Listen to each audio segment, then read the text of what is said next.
ये पत्थर की तलवार 20 साल से एक जनरल स्टोर में पड़ी है, बिना छुई बिना चाही गई। सबको लगता है ये बस एक बेकार कबाड़ का टुकड़ा है, फिर भी मैं इसे खरीदने के लिए अपने पास का हर आखिरी सिक्का खर्च करने का फैसला करता हूँ। आसपास के लोग हंसते हैं और मुझे ब्रेन डेड कहते हैं, पूरा का पूरा सकर। इतनी फ्रेजाइल तलवार तो छूते ही टूट जाएगी, मॉन्स्टर्स से लड़ना तो दूर की बात है। लेकिन मैं बस मुस्कुराता हूँ क्योंकि मैंने एक मिथिक टियर टैलेंट अवेकन किया है, ऑल रिफाइंड। ये किसी भी आइटम की क्वालिटी को एक बार बढ़ा सकता है और इसकी कोई लिमिट नहीं कि ये कितना ऊपर जा सकता है। काफी लक के साथ एक सिल्वर टियर आइटम भी सीधे मिथिक तक छलांग लगा सकता है। अपनी पिछली जिंदगी में मैं ड्रैकोनस फेडरेशन के 10 सबसे महान वॉरियर्स में से एक था, एक लिविंग गॉड ऑफ स्लॉटर। लेकिन मेरी गर्लफ्रेंड और मेरे स्वॉर्न ब्रदर ने मुझे धोखा दिया, पावरफुल एलाइज के साथ मिलकर मुझ पर हमला किया और मुझे लगभग खत्म कर दिया, सिर्फ मेरे पास मौजूद सुप्रीम आर्टिफैक्ट एबिसल रिंग के लिए। ये एक ट्रॉफी था जो मैंने अकेले एबिसल रिफ्ट के अंदर जाकर उसके सबसे शक्तिशाली डिवाइन बीस्ट को मारकर जीता था। कहा जाता है कि ये रियलिटी के लॉज को उल्टा कर सकता है,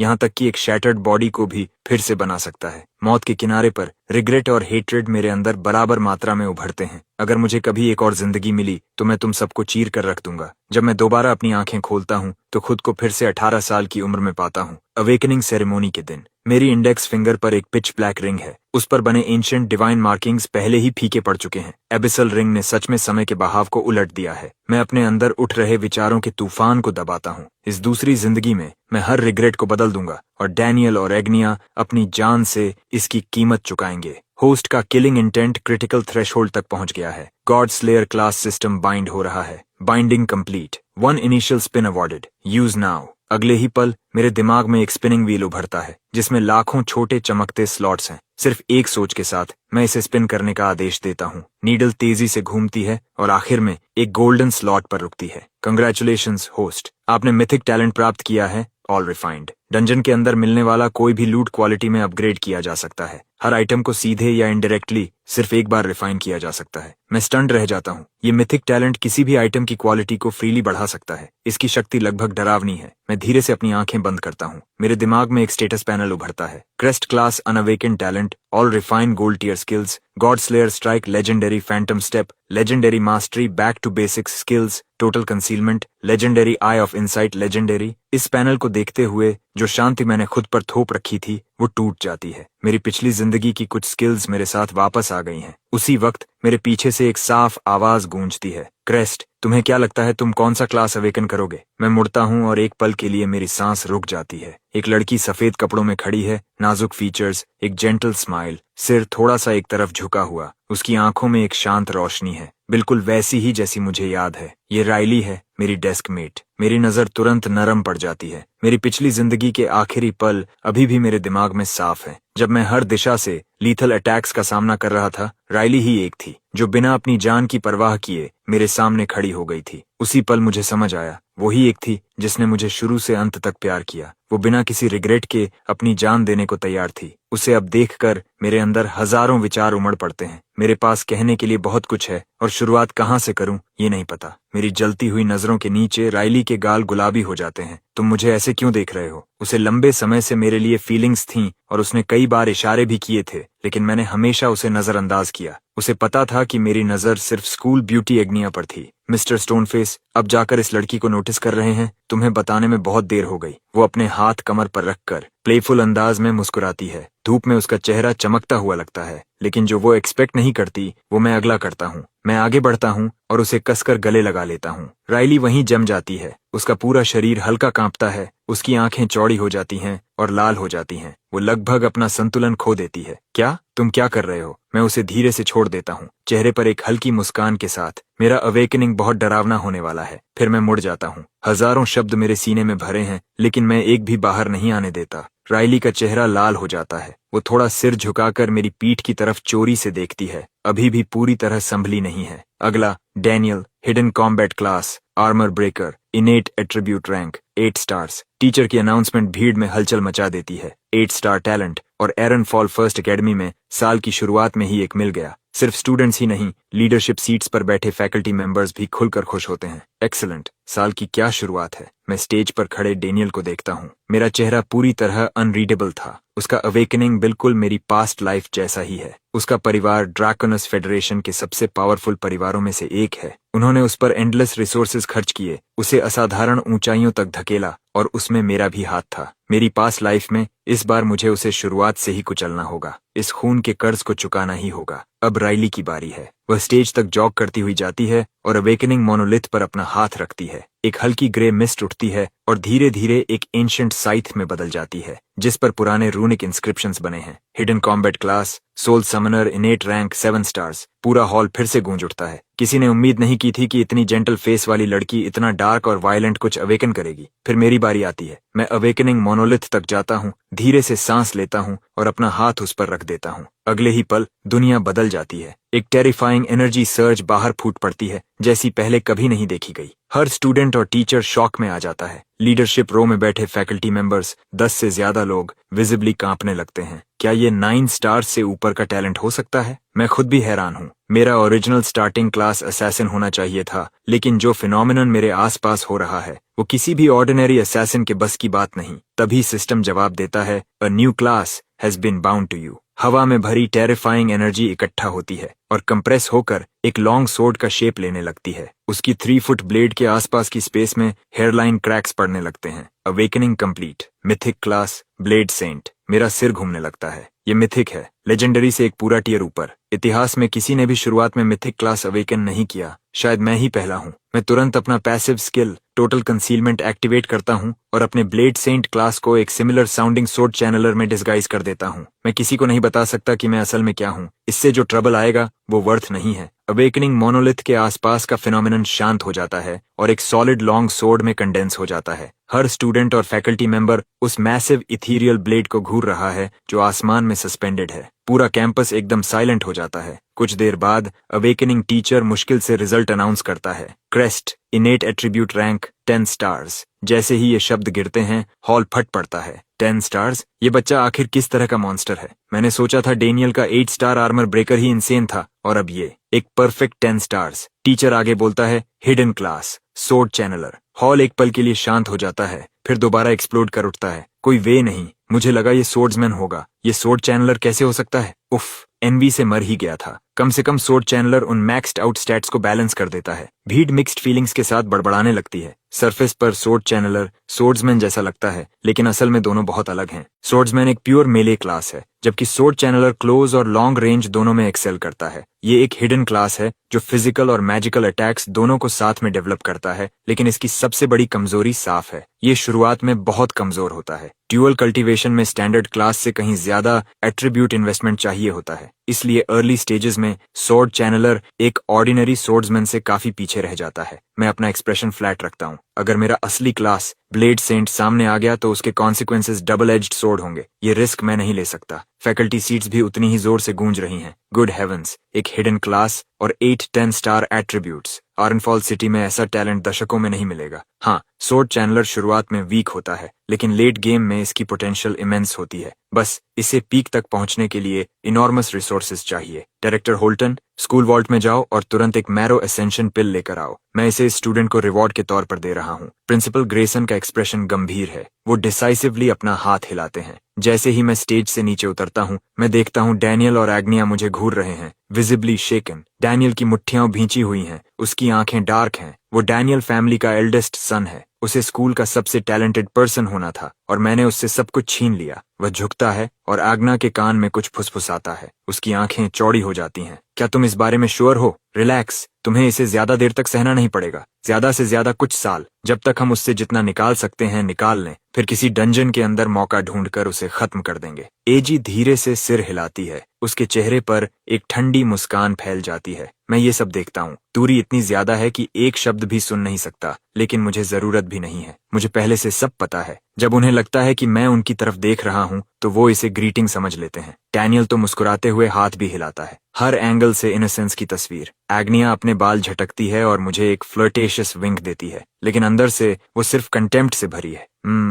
एक ब्रोक फूल तो ब्रोक फूल ही रहेगा। 10 स्टार एट्रीब्यूट्स के बाद भी ये अभी भी मेरे पीछे ही रेंग रहा है। पैथेटिक। लेकिन मैंने 2 जिंदगियां जी हैं, मैं उसे पूरी तरह देख सकता हूँ। जितना चाहे एरोगेंस में डूबी रहो, तुम आज की रात सरवाइव नहीं करोगी। मैं शांत और बिना जल्दबाजी के कदमों से अपनी क्लास की तरफ लौटता हूँ। मेरे क्लासमेट्स तुरंत मुझे घेर लेते हैं। सोर्ड चैनलर भले ही सबसे फ्लैशी क्लास ना हो, लेकिन मैक्स्ड आउट स्टैट्स लोगों को पतंगे की तरह खींच लेते हैं। कई लोग पास आकर मेरी चापलूसी करते हैं, कुछ तो पुरानी दोस्ती का नाटक भी करते हैं ताकि मेरे करीब आ सकें। मैं बस मुस्कुरा देता हूँ और सब जाने देता हूँ। चेहरा जानना और दिल जानना अलग बात है। इस लाइफ में मैं किसी पर आसानी से भरोसा नहीं करूंगा। राइली भीड़ के किनारे खड़ी है, दूरी से मुझे देख रही है। उसके चेहरे पर एक हल्की मुस्कान है, उसकी आंखों में जरा भी फ्लैटरी नहीं। उसे क्रेस्ट पसंद है, सिर्फ वही, उसके साथ आने वाली किसी चीज के लिए नहीं। अवेकनिंग सेरेमोनी जारी रहती है। बाकी ज्यादातर स्टूडेंट्स के टैलेंट्स साधारण हैं। एक एक्सेप्शन मेरा ध्यान खींचता है। क्लास 4 का जेन, वो 9 star hidden class demon Hunter awaken करता है। इससे काफी हलचल होती है,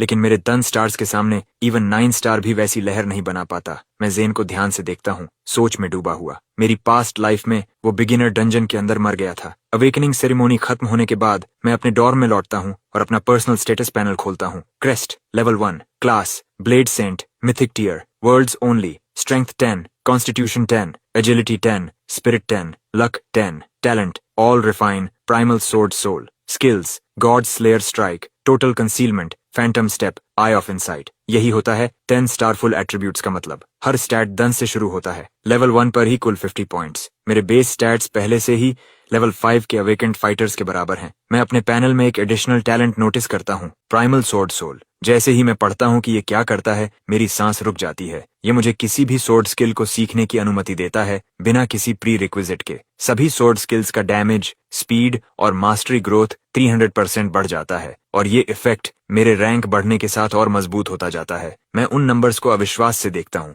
बाकी सब छोड़ भी दें, सिर्फ 3 गुना सोर्ड स्किल डैमेज ही काफी है। इसका मतलब है कि सबसे बेसिक आयरन सोर्ड के साथ भी मैं लेवल 3 से नीचे के किसी भी मॉन्स्टर को सोलो कर सकता हूँ, और ये तब है जब मुझे एक भी सोर्ड टेक्निक नहीं आती, और इसके ऊपर मेरे पास पास्ट लाइफ के स्किल्स भी हैं। प्रैक्टिकली मैं एक डुअल क्लास फाइटर जैसा हूँ, और अगर सोर्ड कभी काफी न हो तो मुझे बस एक डैगर निकालना होगा। कल सुबह बिगिनर डंजन डिसेंड करेगा, हर न्यूली अवेकेंड प्लेयर उसमें खींच लिया जाएगा, कोई एक्सेप्शन नहीं। मेरी पास्ट लाइफ में मैंने हिडन बॉस से बचकर निकलना चुना था। वो बहुत खतरनाक था, लेकिन इस बार मुझे उसके पीछे जाना ही होगा। मैं अभी शुरुआत में हूँ और मुझे हर रिसोर्स चाहिए। थोड़ा रिस्क लेना बनता है। मैं अकेला जाऊंगा और हिडन बॉस को खुद खत्म करूंगा। जहां तक राइली की बात है, वो ठीक रहेगी। मेरी पास्ट लाइफ के अनुसार उसने दूसरे ग्रुप के साथ सेफली डंजन कंप्लीट किया था, बिना एक स्क्रैच के। अब रिवेंज के बारे में सोचने का समय है। मेरे होंठों के कोने पर एक ठंडी मुस्कान उभरती है जब मैं अग्ना का भेजा हुआ मैसेज देखता हूँ। क्रेस्ट, क्या तुम्हें हमेशा से मैं पसंद नहीं थी? वेल,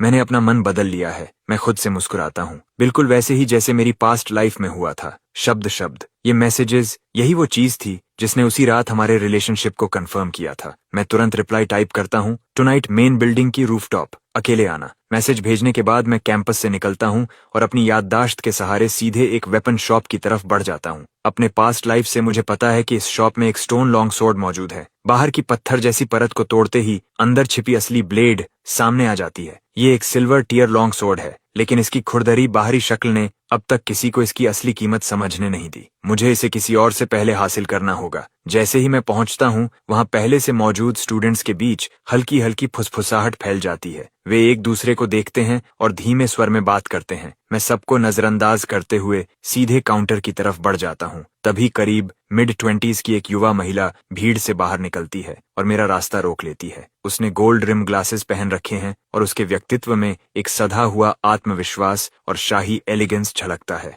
एक्सक्यूज मी, घबराने की जरूरत नहीं है। मैं इजाबेला हूँ, आर्म कंसोर्शियम की वाइस डायरेक्टर। आज आप जो भी वेपन खरीदेंगे उसका पूरा खर्च कंसोर्शियम उठाएगा। कमरे में मौजूद सभी स्टूडेंट्स एकदम से हैरान होकर सांस खींच लेते हैं। ये ऑफर सच में चौंका देने वाला है। वेपन शॉप्स दुनिया की सबसे महंगी जगहों में गिनी जाती हैं। आम परिवार तो यहाँ झांकने तक की हिम्मत नहीं करते, खरीदना तो दूर की बात है। मैं उसकी मुस्कुराहट को देखता हूँ, लेकिन मेरे चेहरे पर कोई भाव नहीं आता। पूरा खर्च आप कह रही हैं, इसके बदले में मुझे आपको क्या देना होगा इजाबेला? मेरा शांत जवाब उसे थोड़ी देर के लिए चौंका देता है। उसने पहले से मेरी जानकारी जुटा रखी थी। उसे पता था कि मैं एक गरीब अनाथ हूँ जो यहाँ आने के लिए भी मुश्किल से पैसे जोड़ पाया होगा। उसे उम्मीद नहीं थी कि मैं ऐसे ऑफर से बिल्कुल भी प्रभावित नहीं होऊंगा। लगता है क्रेस्ट, सिर्फ असाधारण प्रतिभाशाली ही नहीं बल्कि काफी समझदार भी है। तुमने सही समझा, मुझे तुमसे कुछ चाहिए। इजाबेला मुस्कुराती है और भीड़ की तरफ इशारा करती है। नीले कपड़ों में एक पतली सी लड़की आगे आती है। ये मेरी छोटी बहन है क्लॉडिया। तुम्हें बस इसके साथ टीम बनाकर बिगिनर डंजन में इसकी रक्षा करनी होगी। बदले में मैं तुम्हारे चुने हुए किसी भी वेपन का खर्च उठाऊंगी। क्या कहते हो? मैं बिल्कुल भी प्रभावित नहीं होता। मैं क्लॉडिया को ध्यान से देखता हूँ। उसकी आंखों के पीछे एक शांत गर्व छिपा हुआ है। उसका टैलेंट शायद मुझसे कम हो, लेकिन उसके पास पैसा है और बहुत ज्यादा है। इस तरह के सौदे मेरे लिए नए नहीं हैं। सिर्फ न्यूली अवेकेंड प्लेयर्स ही बिगिनर डंजन में जा सकते हैं। कोई फैमिली गार्ड या हायर्ड फाइटर उनके साथ अंदर नहीं जा सकता। इसका मतलब है कि ओरम फैमिली की दूसरी बेटी को एक खतरनाक जगह में बिना किसी सुरक्षा के जाना होगा। जाहिर है उसे अपने साथ एक मजबूत फाइटर चाहिए और मैं इसके लिए एकदम सही हूँ। ये सोचकर मेरे चेहरे पर हल्की मुस्कान आ जाती है। मैं अपनी ठुड्डी सहलाता हूँ और जितना हो सके उतना मासूम चेहरा बनाता हूँ। ठीक है, फिर मुझे फ्रॉस्ट फैंग ड्रैगन ब्लेड चाहिए। जैसे ही मैं यह कहता हूँ, इजाबेला की आंखों में हल्का सा बदलाव आता है। उसे बिल्कुल उम्मीद नहीं थी कि मैं इतनी बड़ी मांग रखूंगा। फ्रॉस्ट फैंग ड्रैगन ब्लेड एक डायमंड टियर वेपन इस शॉप की सबसे कीमती चीज है, जिसकी कीमत लाखों एडवेंट कॉइन्स में है। उसके जैसी अमीर इंसान के लिए भी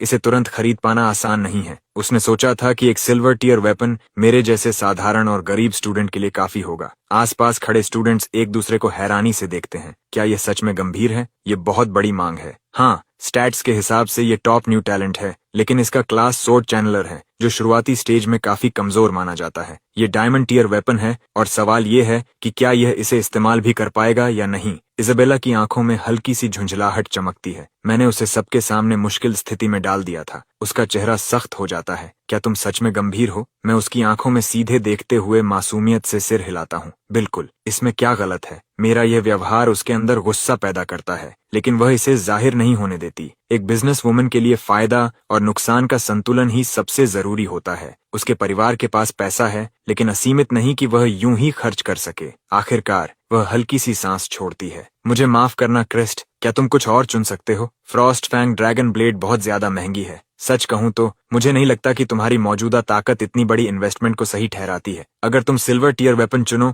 तो मैं खुशी से मान जाऊंगी। वह एक पेशेवर मुस्कान देती है। मैं सिर हिलाता हूँ। मेरी आवाज सीधी और अंतिम होती है। तो फिर रहने दीजिए, या तो वही सोर्ड या कुछ भी नहीं। इजाबेला की भौहें हल्की सिकुड़ जाती हैं। उसकी आंखों में असंतोष की झलक उभरती है। क्या तुम पक्का कह रहे हो? मेरे चेहरे पर कोई बदलाव नहीं आता। बिल्कुल पक्का। उसकी नजर ठंडी हो जाती है। वह हल्का सा सिर हिलाती है। ठीक है फिर क्लॉडिया, चलते हैं। क्लॉडिया मुझे एक संतुलित नजर से देखती है। ये पहली बार है जब उसने अपनी बहन को किसी नेगोशिएशन में पीछे हटते देखा है। इससे उसके मन में मेरे लिए एक अलग ही छाप बनती है। ये क्लासमेट सिर्फ असाधारण टैलेंट वाला नहीं है, इसका दिमाग भी कुछ अलग ही स्तर का है। उनके जाते ही मैं धीरे से सांस छोड़ता हूँ। मेरा कभी इरादा था ही नहीं मानने का, लेकिन सीधा इनकार करने से और दबाव बढ़ जाता। फ्रॉस्ट फैंग ड्रैगन ब्लेड मांगना सबसे आसान तरीका था उन्हें पीछे हटाने का। वैसे भी मैं डंजन के सबसे खतरनाक जोन में अकेले जाकर हिडन बॉस से लड़ने वाला हूँ। क्लॉडिया को साथ लाना इसे नामुमकिन बना देता। मैं भीड़ को पार करता हूँ और अकेले काउंटर तक पहुँचता हूँ। मैं एक फीमेल अटेंडेंट की तरफ देखता हूँ। मेरे लिए वह स्टोन सोर्ड नीचे उतार दीजिए। अटेंडेंट रुकती है, फिर मेरी उंगली के इशारे का पीछा करती है। वहां दीवार के डिस्प्ले केस के पीछे एक बदसूरत उभरी खाबरी पत्थर की चीज लटकी हुई है, जो मुश्किल से लॉन्ग सोर्ड जैसी दिखती है। ये किसी हथियार से ज्यादा अधूरा पत्थर लगता है। इससे किसी को चोट पहुंचाना भी मुश्किल होगा। अटेंडेंट पलक झपकाती है, साफ तौर पर हैरान। क्या आप सच में यही लेना चाहते हैं? मैं सिर हिलाता हूँ। वह हल्की सांस लेकर डिस्प्ले स्क्रीन पर कुछ कमांड्स दबाती है, केस नीचे करती है और स्टोन सोर्ड मुझे थमा देती है। मैं सोर्ड को पकड़कर उसका वजन महसूस करता हूँ। मेरी आंखों में हल्की सुनहरी चमक उभरती है, क्योंकि आई ऑफ इनसाइट तुरंत वेपन को स्कैन करता है। Stone husk silver tier F rank dungeon के बीस्ट से गिरा हुआ अंदर सील्ड सिल्वर टियर ब्लेड मौजूद है। अपने पास्ट लाइफ में मैंने एक स्टूडेंट को यही सोर्ड खरीदते देखा था। डंजन के अंदर उसने गलती से पत्थर की परत तोड़ दी और तभी असली ब्लेड सामने आई। तभी मुझे इसका राज पता चला था। बुरा नहीं है। इसकी कीमत क्या है? मैं एक हाथ में सोर्ड पकड़े पूछता हूँ। हमारे मैनेजर की पॉलिसी के अनुसार अवेकनिंग डे पर सभी न्यूली अवेकेंड प्लेयर्स को उनके एट्रीब्यूट रैंक के आधार पर डिस्काउंट मिलता है। जिनके पास 5 स्टार्स या उससे ज्यादा होते हैं, उन्हें वेपन्स 50% डिस्काउंट पर मिलते हैं। ये स्टोन सोर्ड सामान्यतः 8000 एडवेंट कॉइन्स की है, लेकिन आपके डिस्काउंट के बाद यह 500 में पड़ेगी। मैं हल्का सा सिर हिलाता हूँ। ये मैं संभाल सकता हूँ। सामान्य सिल्वर टियर वेपन्स की कीमत लगभग 10,000 से शुरू होती है। अगर इसकी पत्थर की परत टूट जाए तो इसकी कीमत कम से कम 10 गुना हो जाएगी, और इस वक्त मेरी पूरी बचत भी 500 कॉइन्स ही है। ट्रांजैक्शन पूरा होता है और सोड मेरी हो जाती है। आपकी खरीदारी के लिए धन्यवाद। अटेंडेंट हल्का झुककर मुस्कुराती है, एक अभ्यास की हुई मुस्कान जो आंखों तक नहीं पहुंचती। आसपास खड़े स्टूडेंट्स हैरान रह जाते हैं। क्या यह पागल हो गया है? सस्ता है, लेकिन क्या इससे कुछ मारा जा सकता है? ये खरीदना तो आत्महत्या जैसा है। लेकिन भीड़ में एक चश्मा पहने स्टूडेंट सोच में पड़ जाता है। डंजन में स्टोन वेपन्स अक्सर गिरते हैं, लेकिन वे आमतौर पर बेकार होते हैं, एक ही वार में टूट जाते हैं। हालांकि बहुत ही कम संभावना होती है कि कोई स्टोन वेपन असल में सील्ड ब्लेड हो। क्या यह उसी पर दांव लगा रहा है? उसके शब्द भीड़ को शांत नहीं करते, बल्कि और मजाक उड़ाने का कारण बनते हैं। मेरे पिता ब्लैक स्मिथ हैं। मुझे पता है कि ऐसी संभावना कितनी कम होती है। मैं कह सकता हूँ कि इस पूरी शॉप के सारे स्टोन वेपन्स मिलाकर भी एक ढंग की ब्लेड नहीं देंगे। 500 कॉइन्स ऐसे ऑड्स पर खर्च करना, ये पूरी तरह मूर्खता है। मैं उनकी बातें सुनता हूँ, फिर चलते चलते रुक जाता हूँ। मेरे होंठों के किनारे पर धीमी मुस्कान उभरती है। कोई शर्त लगाना चाहता है? अगर मैं इस सोर्ड को तोड़कर असली ब्लेड निकाल दूं, तो तुम मुझे 3000 एडवेंट कॉइन्स दोगे। अगर नहीं निकली तो मैं तुम्हें 5000 दूंगा। कोई तैयार है? मेरी आवाज पूरी शॉप में गूंजती है। स्टूडेंट्स, स्टाफ, यहाँ तक कि अटेंडेंट्स भी मुझे ऐसे देखते हैं जैसे मैं पागल हो गया हूँ। सील्ड ब्लेड मिलने की संभावना 1000 में 1, शायद 10,000 में 1 होती है। उनके मैनेजर या सबसे अनुभवी ब्लैकस्मिथ भी इस स्टोन में कुछ खास नहीं देख पाए, और फिर भी मैं इस पर दांव लगाने को तैयार हूँ। ये तो जैसे खुद पैसे बांटने जैसा है। स्टूडेंट्स तुरंत आगे आते हैं, इस मौके का फायदा उठाने के लिए उत्साहित। एक चौड़े कंधों वाला स्टूडेंट सबसे पहले आगे पहुंचता है, चेहरे पर जीत की चमक ली। मैं ये शर्त लेता हूँ। मैं हल्का सा सिर हिलाता हूँ और उस पर आई ऑफ इनसाइट चलाता हूँ। Brute level 1, class iron vanguard, skillful force cleave. Campus का एक जाना पहचाना चेहरा। यह आदमी बदनाम है, एक बुली जो बिना पैसे वालों की जिंदगी नरक बना देता है। मेरे पास्ट लाइफ में इसी ने बिगिनर डंजन के दौरान मेरी पीठ में छुरा घोंपा था। इसे इस बार फंसाने में मुझे बिल्कुल भी गिल्ट महसूस नहीं होता। चलो इसे ऑफिशियल बनाते हैं। एक ख्याल के साथ हमारे बीच एक कॉन्ट्रैक्ट पैनल उभर आता है। शर्तों की पूरी जानकारी सामने दिखती है। जैसे ही दोनों पक्ष साइन करते हैं, वापस मुड़ने का कोई रास्ता नहीं रहता। अगर मैं जीतता हूं तो सिर्फ 3000 मिलेंगे, अगर हारता हूं तो 5000 का नुकसान, और सील्ड ब्लेड मिलने की संभावना पहले से ही बेहद कम है। हर नजरिए से देखें तो यह डील मेरे लिए बहुत खराब लगती है। आसपास खड़े स्टूडेंट्स हैरान हैं। ये सच में ऑफिशियल कॉन्ट्रैक्ट के साथ कर रहा है। अगर ये पैसे नहीं दे पाया तो इंटरेस्ट बढ़ता जाएगा, और बाइंडिंग कॉन्ट्रैक्ट होने के कारण कोई पीछे नहीं हट सकता। ब्रूटो कॉन्ट्रैक्ट को घूरता है, एक पल के लिए झिझकता है, फिर फैसला कर लेता है। उसके पक्ष में ऑड्स बहुत ज्यादा हैं। ऐसा मौका कौन छोड़ता है? वैसे भी 3000 एडवेंट कॉइन्स उसके परिवार के लिए कुछ खास नहीं है। मुझे नीचा दिखाना ही उसके लिए काफी है। वह बिना हिचकिचाए कॉन्ट्रैक्ट पर साइन कर देता है। ब्रूटो अपनी बाहें मोड़कर मुस्कुराता है। चलो फिर, अपनी पत्थर की खिलौना तोड़ो। सच कहूं तो मुझे शक है कि तुम्हारे जैसे गरीब के पास 5000 चुकाने के पैसे भी होंगे या नहीं। वह अपनी बात पूरी भी नहीं कर पाता। उसकी घमंडी मुस्कान अचानक गायब हो जाती है और उसकी जगह गहरा सदमा ले लेता है, क्योंकि उसी पल मैं स्टोन सोर्ड को नीचे लाकर जोर से तोड़ देता हूँ। एक तेज क्रैक पूरी शॉप में गूंजता है। हर इंसान वहीं ठहर जाता है। शोर खत्म हो जाता है। अफरा तफरी की जगह पूरी खामोशी छा जाती है। पत्थर के टुकड़े गिरते हैं और फिर वह सामने आता है। एक प्राचीन दिखने वाली काली स्टील सोर्ड, लगभग 3 FT लंबी डार्क ब्लेड, जिसमें गहरे क्रिम्सन वेन्स बहते खून की तरह धड़कते हुए नजर आते हैं। Crimson veined iron sword, silver lower grade, special trait blood drinker. किसी मॉन्स्टर को घायल करने पर ब्लेड उसका खून सोख कर यूजर की हेल्थ रिस्टोर करता है। आई ऑफ इनसाइट इसकी पूरी जानकारी दिखाता है।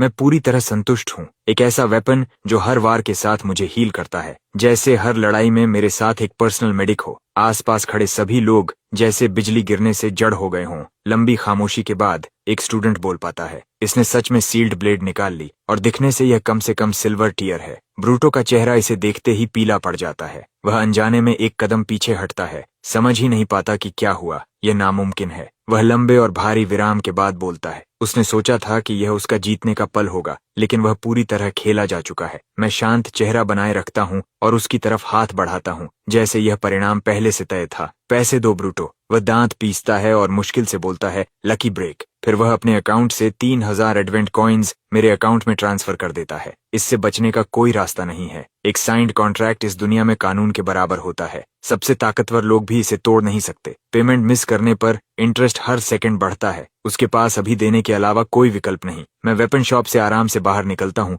मेरा चेहरा उतना ही शांत है जितना पहले था। ब्रूट मुझे जाते हुए देखता है। उसका चेहरा गुस्से और शर्म के बीच बदलता रहता है, जैसे वह फटने वाला हो। उसकी आवाज धीमी और कांपती हुई निकलती है, क्रेस्ट, मैं इसे नहीं भूलूंगा। अपने प्राइवेट डॉर्म रूम में वापस आकर मैं सोर्ड को सामने रखता हूँ और ऑल रिफाइन एक्टिवेट करता हूँ। एक पवित्र सुनहरी रोशनी फैलती है और सोर्ड मेरी आंखों के सामने बदलने लगती है। ब्लड थर्स्ट ब्लेड, सिल्वर अपर ग्रेड। ब्लड ड्रिंकर, किसी मॉन्स्टर को घायल करने पर हेल्थ रिस्टोर होती है। ब्लड किल, किसी मॉन्स्टर को मारने पर 30 सेकंड्स के लिए सभी एट्रीब्यूट्स 5 पॉइंट्स बढ़ जाते हैं। मैं सच में हैरान हूँ। ये टैलेंट अपने नाम के मुताबिक है, सीधे लोअर सिल्वर से अपर सिल्वर तक का जंप, और साथ में एक नया स्पेशल इफेक्ट अनलॉक हो गया। ब्लेड खुद भी बदल गई है, ज्यादा भारी, ज्यादा तेज, बस पकड़ते ही फर्क महसूस होता है। मैं खिड़की से बाहर देखता हूँ, रात हो चुकी है। इसका मतलब है अब एजीएन से मिलने का समय आ गया है। मैं अकेले डॉर्म से बाहर निकलता हूँ। कुछ ही पलों बाद मैं रूफटॉप पर खड़ा हूँ। मेरी जेब में एक साधारण डैगर छुपा हुआ है।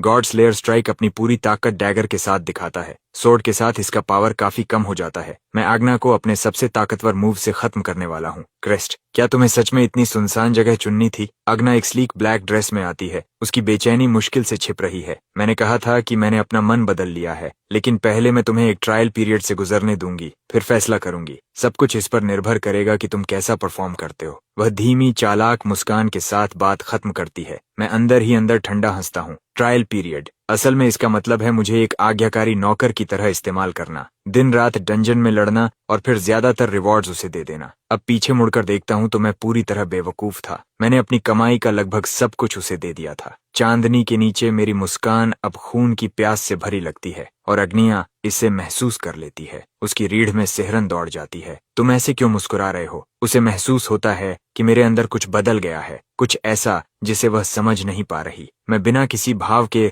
उसकी तरफ बढ़ता हूँ। हर कदम के साथ उसे और साफ महसूस होता है। मेरे अंदर से निकलती किलिंग इंटेंट ठंडी तलवार की तरह फैल रही है। कुछ गलत है। वह घबराने लगती है। क्रेस्ट, रुक जाओ और पास मत आओ। वह अपने हाथ उठाकर धीरे धीरे पीछे हटती है, खुद को तैयार करते हुए। मैं उसकी बात का कोई जवाब नहीं देता। एक झटके में मैं आगे बढ़ता हूँ और जेब से डैगर निकाल लेता हूँ। जैसे ही वह डैगर देखती है, एग्नेस की आंखें डर से फैल जाती हैं। उसने कभी सोचा भी नहीं था कि मैं इतना निर्दयी हो सकता हूँ। अब उसे समझ आता है कि मैंने इतनी सुनसान जगह क्यों चुनी। घबरा कर वह चिल्लाती है, तुम मुझे छूने की हिम्मत करोगे? डेनियल तुम्हें इसकी कीमत चुकवाएगा। मैं जानबूझकर उलझन भरा चेहरा बनाता हूँ और रुक जाता हूँ। डेनियल का नाम क्यों ले रही हो? मेरी प्रतिक्रिया उसे यकीन दिलाती है कि उसने मुझे डरा दिया है। डेनियल का परिवार ड्रैकोनस फेडरेशन के 3 सबसे ताकतवर परिवारों में से एक है। 10 स्टार टैलेंट भी उनके सामने नहीं टिक सकता। ठीक है, मैं बता देती हूँ। डेनियल ने ही मुझे तुम्हारे करीब आने के लिए भेजा था। तुम अब तक समझ ही गए होंगे, इसीलिए मैं नाटक खत्म कर रही हूँ। क्या तुम्हें सच में लगा कि तुम्हारे जैसे गरीब इंसान से मैं प्रभावित हो जाऊंगी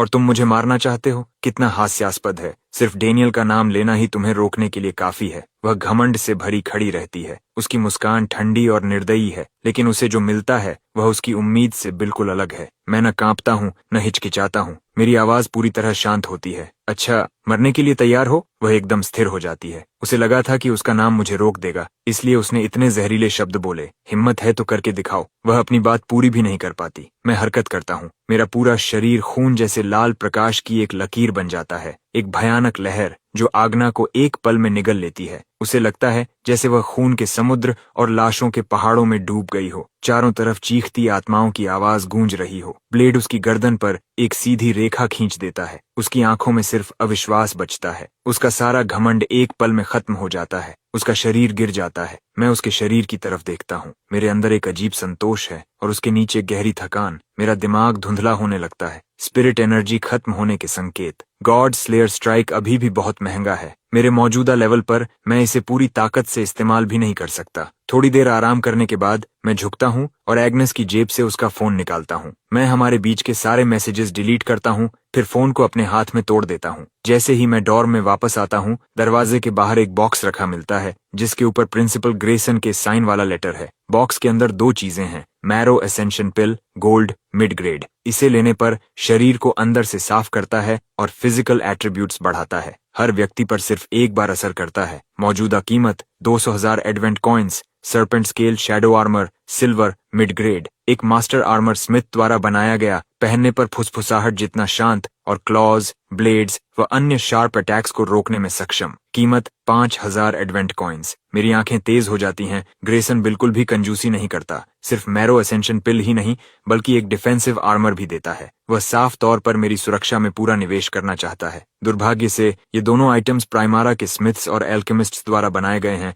डंजन लूट से नहीं, इसलिए ऑल रिफाइन इन पर काम नहीं करता। मैं लेटर उठाता हूँ। हेलो क्रेस्ट, मेरा नाम ग्रेसन है, एरन फॉल फर्स्ट एकेडमी का प्रिंसिपल। अंदर की मैरो असेंशन पिल स्कूल की तरफ से एक गिफ्ट है और आर्मर मेरी तरफ से। मैंने तुम्हारी स्कॉलरशिप भी इस साल के लिए 10,000 एडवेंट कॉइन्स कर दी है। एक दिन तुम सबसे बहुत ऊपर खड़े हो सकते हो। जब भी वह दिन आए जहां से तुमने शुरुआत की, उसे मत भूलना। तुम्हारी सफलता की कामना करता हूँ। यह एक इन्वेस्टमेंट है, लेकिन ग्रेसन शॉर्ट टर्म फायदा नहीं देख रहा। वह इस बात पर दांव लगा रहा है कि मैं आगे क्या बनूंगा। ऐसी दूरदर्शिता उसे एग्नियर जैसे छोटे सोच वाले लोगों से बिल्कुल अलग बनाती है। मैं बिना हिचकिचाए मैरो एसेंशन पिल निगल लेता हूँ। मेरे शरीर से हल्की रोशनी फैलती है। कॉन्स्टिट्यूशन +10, एक्सपीरियंस 500, रैंक बढ़कर लेवल 2 हो जाता है। 10 फ्री एट्रीब्यूट पॉइंट्स मिलते हैं। मैं खड़ा होकर अपना पैनल देखता हूँ। मैं सारे डन पॉइंट्स एजिलिटी में डाल देता हूँ। सोर्ड क्लास के लिए स्पीड और फ्लूइडिटी ही सब कुछ होती है। ये मेरे पास्ट लाइफ के असैसिन से बहुत अलग नहीं है। फिर मैं लेट जाता हूँ, आंखें बंद करता हूँ और नींद को खुद पर हावी होने देता हूँ।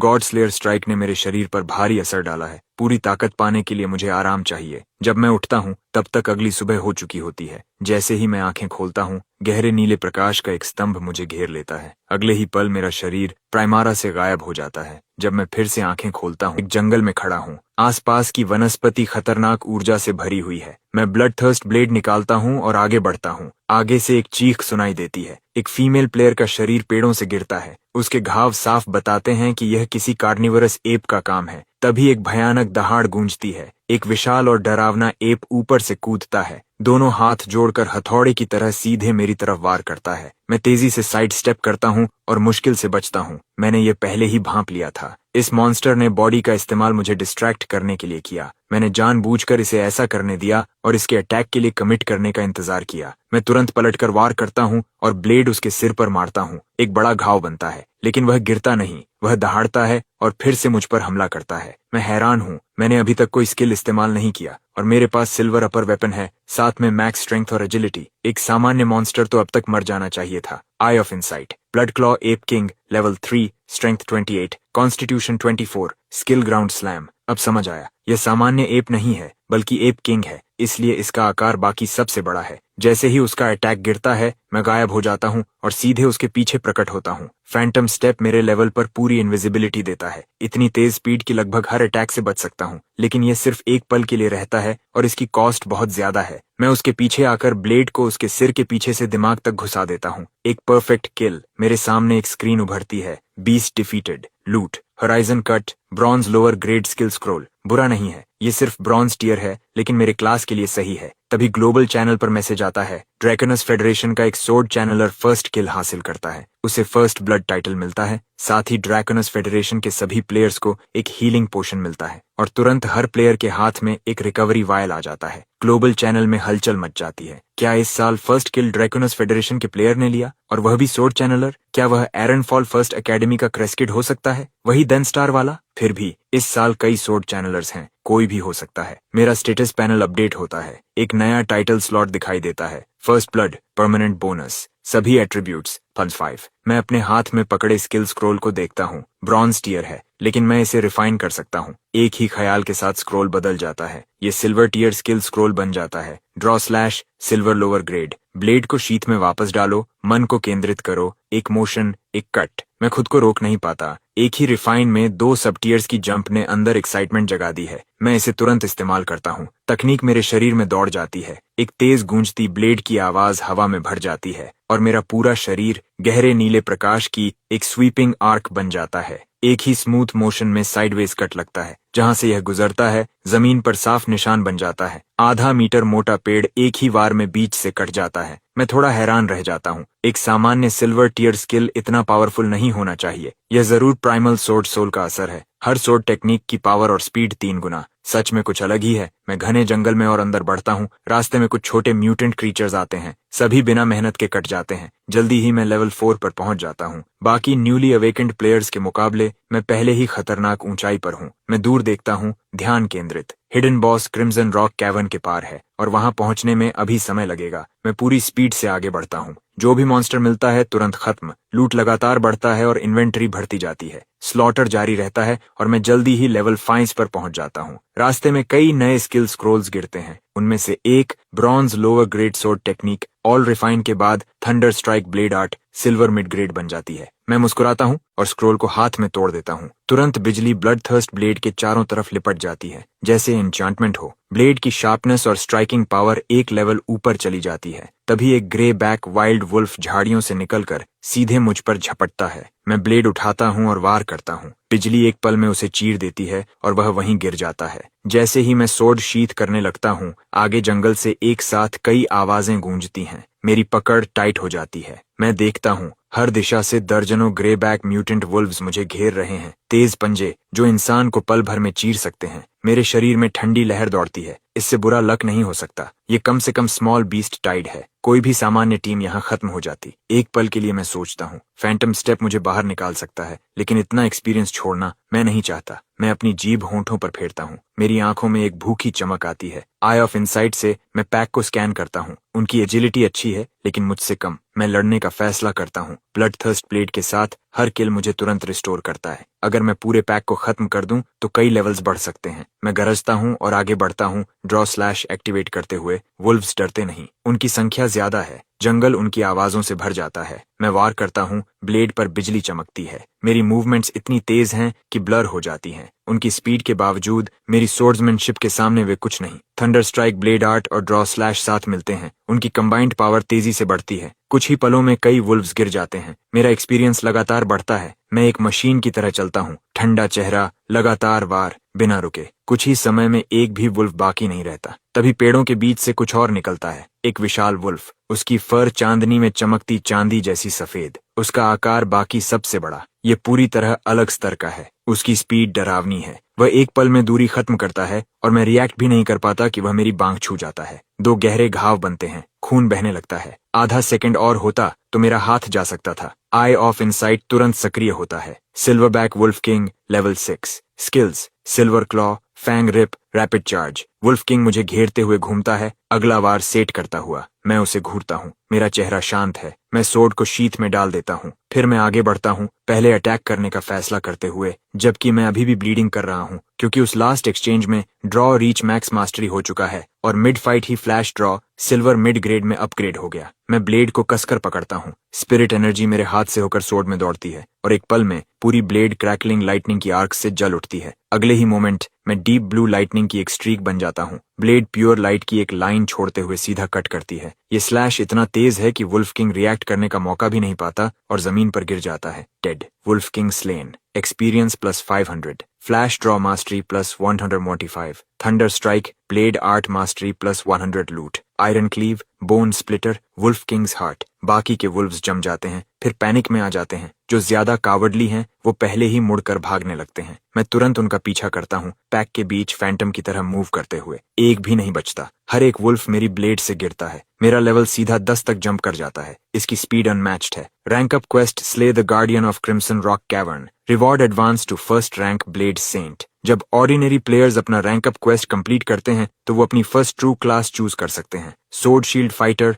ड्यूलिस्ट, ब्लेड टेक्नीशियन और भी बहुत कुछ। लेकिन मेरे लिए ये अलग है। ब्लेड सेंट ऑलरेडी एग्जिस्टेंस की हाईएस्ट क्लास है। सिर्फ एक ही रास्ता है, आगे बढ़ना, एट्रीब्यूट्स को डीपन करना और स्किल्स को स्ट्रेंथन करना। कोई ब्रांचिंग नहीं, कोई चूजिंग नहीं। मैं अपना स्टेटस पैनल खोलता हूँ और ज्यादातर एट्रीब्यूट पॉइंट्स एजिलिटी में डाल देता हूँ, जबकि कुछ स्पिरिट में जाते हैं। स्किल्स पूरी तरह स्पिरिट एनर्जी पर डिपेंड करती हैं और मैं इसे खत्म होने नहीं दे सकता। एजिलिटी 100 को ब्रेक कर जाती है। Blade sync class skill unlocked. Sword dance master platinum lower grade. अब मैं किसी भी सोर्ड टाइप वेपन को इक्विप कर सकता हूँ, चाहे लेवल या क्लास रिक्वायरमेंट्स कुछ भी हों। मेरे हाथों में सभी सोर्ड वेपन्स की शार्पनेस डबल हो जाती है। मेरी आंखें फ्लिकर करती हैं। ये एक पावरफुल इफेक्ट है। इसका मतलब है कि मैं गेम के हाईएस्ट टियर सोर्ड वेपन्स भी इक्विप कर सकता हूँ। अभी मेरे पास स्किल्स का एक सॉलिड सेट है। अब टाइम है क्रिम्सन रॉक कैवर्न का सामना करने का। मैं अपने याद किए हुए राउट को फॉलो करता हूँ और आगे बढ़ता हूँ। जैसे ही हिडन बॉस गिरता है, डंजन खत्म हो जाएगा। ये सोचकर मैं टोटल कंसीलमेंट एक्टिवेट करता हूँ। अपने किल काउंट और लेवल को पूरी तरह हाइड कर देता हूँ। वंस एक्टिव, डंजन का एब्सोल्यूट सिस्टम भी इसे ट्रैक नहीं कर सकता। इसका मतलब है कि मैं किसी भी लीडर बोर्ड पर दिखाई नहीं दूंगा। अभी के लिए यही मुझे चाहिए, लेकिन कंसीलमेंट कितना भी डीप क्यों ना हो, डंजन खत्म होते ही ट्रू रैंकिंग्स सामने आ जाएंगी, और जब वो सामने आएंगी मेरे रिजल्ट्स पूरी दुनिया को हिला देंगे। अभी के लिए मुझे शांत रहना है। जब मैं हिडन बॉस का सामना करूंगा, मैं किसी भी कॉम्प्लिकेशन का रिस्क नहीं ले सकता। उसी समय एरन फॉल फर्स्ट एकेडमी के कॉन्फ्रेंस रूम के अंदर स्कूल का सीनियर स्टाफ टेंस साइलेंस में खड़ा है। हर किसी की नजर सामने लगी स्क्रीन पर है। Beginner dungeon 144 leaderboard. First place level 8 Lucas, second level 7 J, third level 6 player A. Aaron Fall और आसपास के सिटीज के स्ट्रॉन्ग न्यू टैलेंट्स रैंकिंग्स में भरे हुए हैं, लेकिन क्रेस्ट कहीं भी नहीं है, टॉप 500 में भी नहीं। ये क्या हो रहा है? उसकी क्लास सोर्ड चैनलर हो सकती है, लेकिन उसके स्टैट्स मैक्स्ड हैं। इवन अगर उसकी स्किल्स अभी स्ट्रांग नहीं है, तो भी शेयर फोर्स से कुछ स्किल्स तो होनी चाहिए। वो टॉप 500 में भी क्यों नहीं है? प्रिंसिपल ग्रेसन अपने आर्म्स क्रॉस किए खड़ा है, एक्सप्रेशन ग्रेव। उसने क्रेस्ट पर काफी इन्वेस्टमेंट किया है, और जो कुछ वो रिटर्न में एक्सपेक्ट करता है वो क्रेस्ट के ग्रो करने पर डिपेंड करता है। अगर क्रेस्ट बिगिनर डंजन में मर गया तो ये एरन फॉल फर्स्ट एकेडमी के लिए एक भारी झटका होगा। तभी एक वुमन कॉन्फ्रेंस रूम में एंटर करती है। उसके हाथ पीछे बंधे हैं, फेस अनरीडेबल। ग्रेसन तुरंत खड़ा हो जाता है और बाकी स्टाफ मेंबर्स बाव करते हैं। Deputy mayor welcome. वुमन हल्का सा नॉड करती है। ये विक्टोरिया है, एरन सिटी की करंट डेप्यूटी मेयर। मैंने सुना है कि आपकी स्कूल ने इस साल कुछ एक्सेप्शनल टैलेंट्स प्रोड्यूस किए हैं, इसलिए मैं यहाँ आई हूँ। लेकिन जिस स्टूडेंट क्रेस्ट का आपने जिक्र किया था, वो मुझे इस लीडर बोर्ड पर कहीं नहीं दिख रहा। ग्रेसन के माथे पर पसीना आ जाता है। My apologies deputy mayor Victoria. एक डिटेल है जो मैंने मेंशन नहीं की। क्रेस्ट की क्लास सोर्ड चैनलर है, जिसका अर्ली गेम कॉम्बैट स्ट्रेंथ थोड़ी वीक होती है। ग्रेसन अपनी बात पूरी भी नहीं कर पाता। इवन सोर्ड चैनलर के लिए इवन वीक अर्ली गेम को काउंट करने के बाद भी ऐसा कोई रीजन नहीं है कि वो इतना पीछे रह जाए, एक सिंगल डंजन के टॉप 500 में भी नहीं। ग्रेसन और बाकी फैकल्टी मेंबर्स सब दबाव को महसूस करते हैं। कोई भी इसे समझ नहीं पा रहा। क्या क्रेस्ट की लक सच में इतनी खराब हो सकती है? सीधे मॉन्स्टर क्लस्टर में ड्रॉप होकर आते ही मारा गया। प्लीज अभी अलार्म्ड मत होइए डेप्यूटी मेयर। क्रेस्ट के अलावा इस साल हमारे पास और भी स्ट्रॉन्ग प्रोस्पेक्ट्स हैं। जेन, 9 star talent, hidden class, demon Hunter. ये इस साल का हमारा सबसे बड़ा सरप्राइज है क्रेस्ट के बाद। फिलहाल सेकंड प्लेस पर है और स्ट्रॉन्ग फाइट कर रहा है। ये हमारा बेस्ट कैंडिडेट है लूकस फ्रॉम स्टोनर सिटी को चैलेंज करने के लिए। और एक यंग वुमन है जिसने hidden class soul summoner awaken किया है, 7 स्टार टैलेंट। उसके पास रियल पोटेंशियल है, अभी 19th रैंक पर है। और डैनियल फैमिली का eldest son, 8 star innate talent, hidden class armour breaker, फिलहाल 4th पोजीशन पर है। ग्रेसन एक एक करके पूरी लिस्ट गिना देता है, हर स्टैंड आउट स्टूडेंट को कवर करते हुए जो स्कूल ने इस साल प्रोड्यूस किए हैं। विक्टोरिया का एक्सप्रेशन स्टेडी रहता है, वो हल्का सा नॉड करती है। ये जेन सच में इम्प्रेसिव है, एक रियल डार्क हॉर्स। लेकिन स्टोनर सिटी का ये न्यू टैलेंट लूकस, वो बिल्कुल अलग लेवल पर है। 10 स्टार इनेट टैलेंट,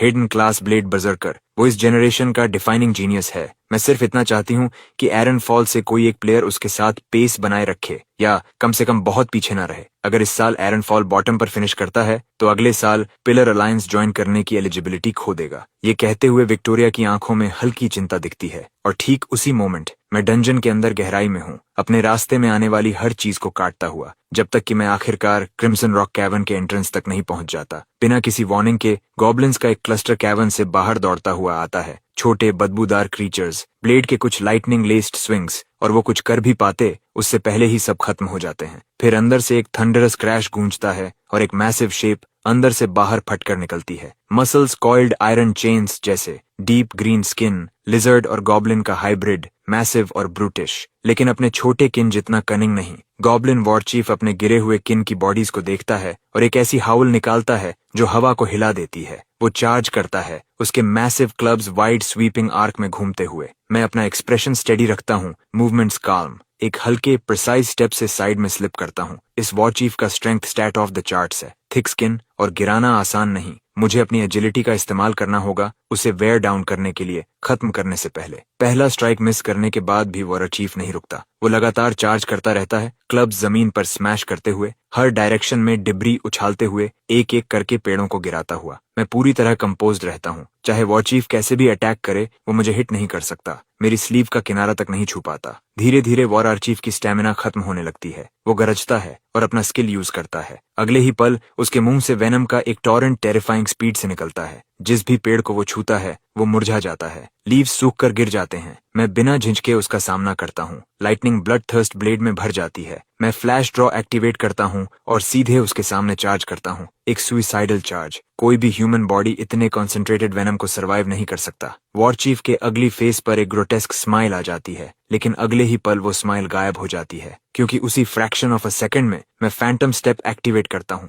मेरा पूरा शरीर जैसे दुनिया से गायब हो जाता है, एक ब्लर्ड शैडो में बदलकर वेनम के टॉरेंट के आर पार निकल जाता है। ब्लेड के साथ उसी सांस में मैं वॉर चीफ के आर पार निकल जाता हूँ। डीप ब्लू सोर्ड लाइट की एक आर्क उसकी नेक को कट करती है और गॉब्लिन वॉरर चीफ गिर जाता है। Elite monster slain, goblin warrior chief, rank up quest complete, first rank blade saint achieved, all attributes plus 10, experience plus 1000, level 11 तक एडवांस करता है। Primal sword soul strengthened, sword skill damage, speed और mastery growth अब 10 times बढ़ जाते हैं। Bonus awarded, reward wheel पर एक spin, silver mid grade loot obtained, goblin warrior chief's treasure map, silver mid grade sword skill scroll quantity 1। एक parchment map मेरे हाथ में गिरता है। मैं उसे ध्यान से देखता हूँ, सच में हैरान। ट्रेजर मैप यहाँ मिलने की उम्मीद मुझे बिल्कुल नहीं थी। मैं तुरंत उस पर ऑल रिफाइन अप्लाई करता हूँ। Upgrade successful, goblin warrior chief's treasure map, gold lower grade. Goblin warrior chiefs तो बहुत हैं, लेकिन गॉब्लिन किंग सिर्फ एक है। Want my treasure? मैंने सब कुछ एक ही जगह दफनाया है, जाकर ढूंढो। दूसरा लूट है silver mid grade sword skill scroll. मैं उस पर फिर से ऑल रिफाइन अप्लाई करता हूँ और इस बार वो सीधा गोल्ड अपर ग्रेड तक जंप करता है, प्लैटिनम से सिर्फ एक टियर नीचे। Skill learned, sword command, gold upper grade. मेरे चेहरे पर एक हल्की मुस्कान आ जाती है। इतनी सारी स्किल्स में से ये बिल्कुल परफेक्ट है। ये मेरे सोर्ड चैनलर डिस्गाइज को पूरी तरह कन्विंसिंग बना देगा। एक थॉट के साथ ब्लड थर्स्ट ब्लेड कांपने लगती है, फिर हम करती है और फिर पूरी तरह हवा में उठ जाती है। वो मेरे चारों तरफ ऑर्बिट करती है, घूमती है और प्रिसीजन से स्ट्राइक करती है, जैसे वो मेरे हाथ का एक्सटेंशन हो। डाउन साइड ये है कि जब सोर्ड मेंटल कंट्रोल में उड़ रही होती है, तब फ्लैश ड्रॉ और thunder strike blade art use नहीं किए जा सकते, लेकिन मास्टरी बढ़ने के साथ कुछ भी पॉसिबल हो जाता है। मैं सिस्टम को कॉल करता हूँ और फैमिलियर स्पिन व्हील मेरे दिमाग में उभर आता है। नीडल घूमती है और एक लेजेंडरी टैलेंट पर रुक जाती है। Passive mastery, legendary tier obtained। अब सभी स्किल्स हर समय ऑटोमेटिकली मास्टरी में ग्रो करेंगी। मैं डिस्क्रिप्शन को देखता रह जाता हूँ, सच में स्टन्ड। मैं सिर्फ एग्जिस्ट करके स्ट्रॉन्गर हो जाऊंगा। मैं क्रिम्सन रॉक कैवर्न में कदम रखने ही वाला था कि रुक जाता हूँ। मेरे पीछे फुटस्टेप्स। अगले ही पल एक एरो हवा को चीरता हुआ सीधे मेरे सिर के पीछे आता है।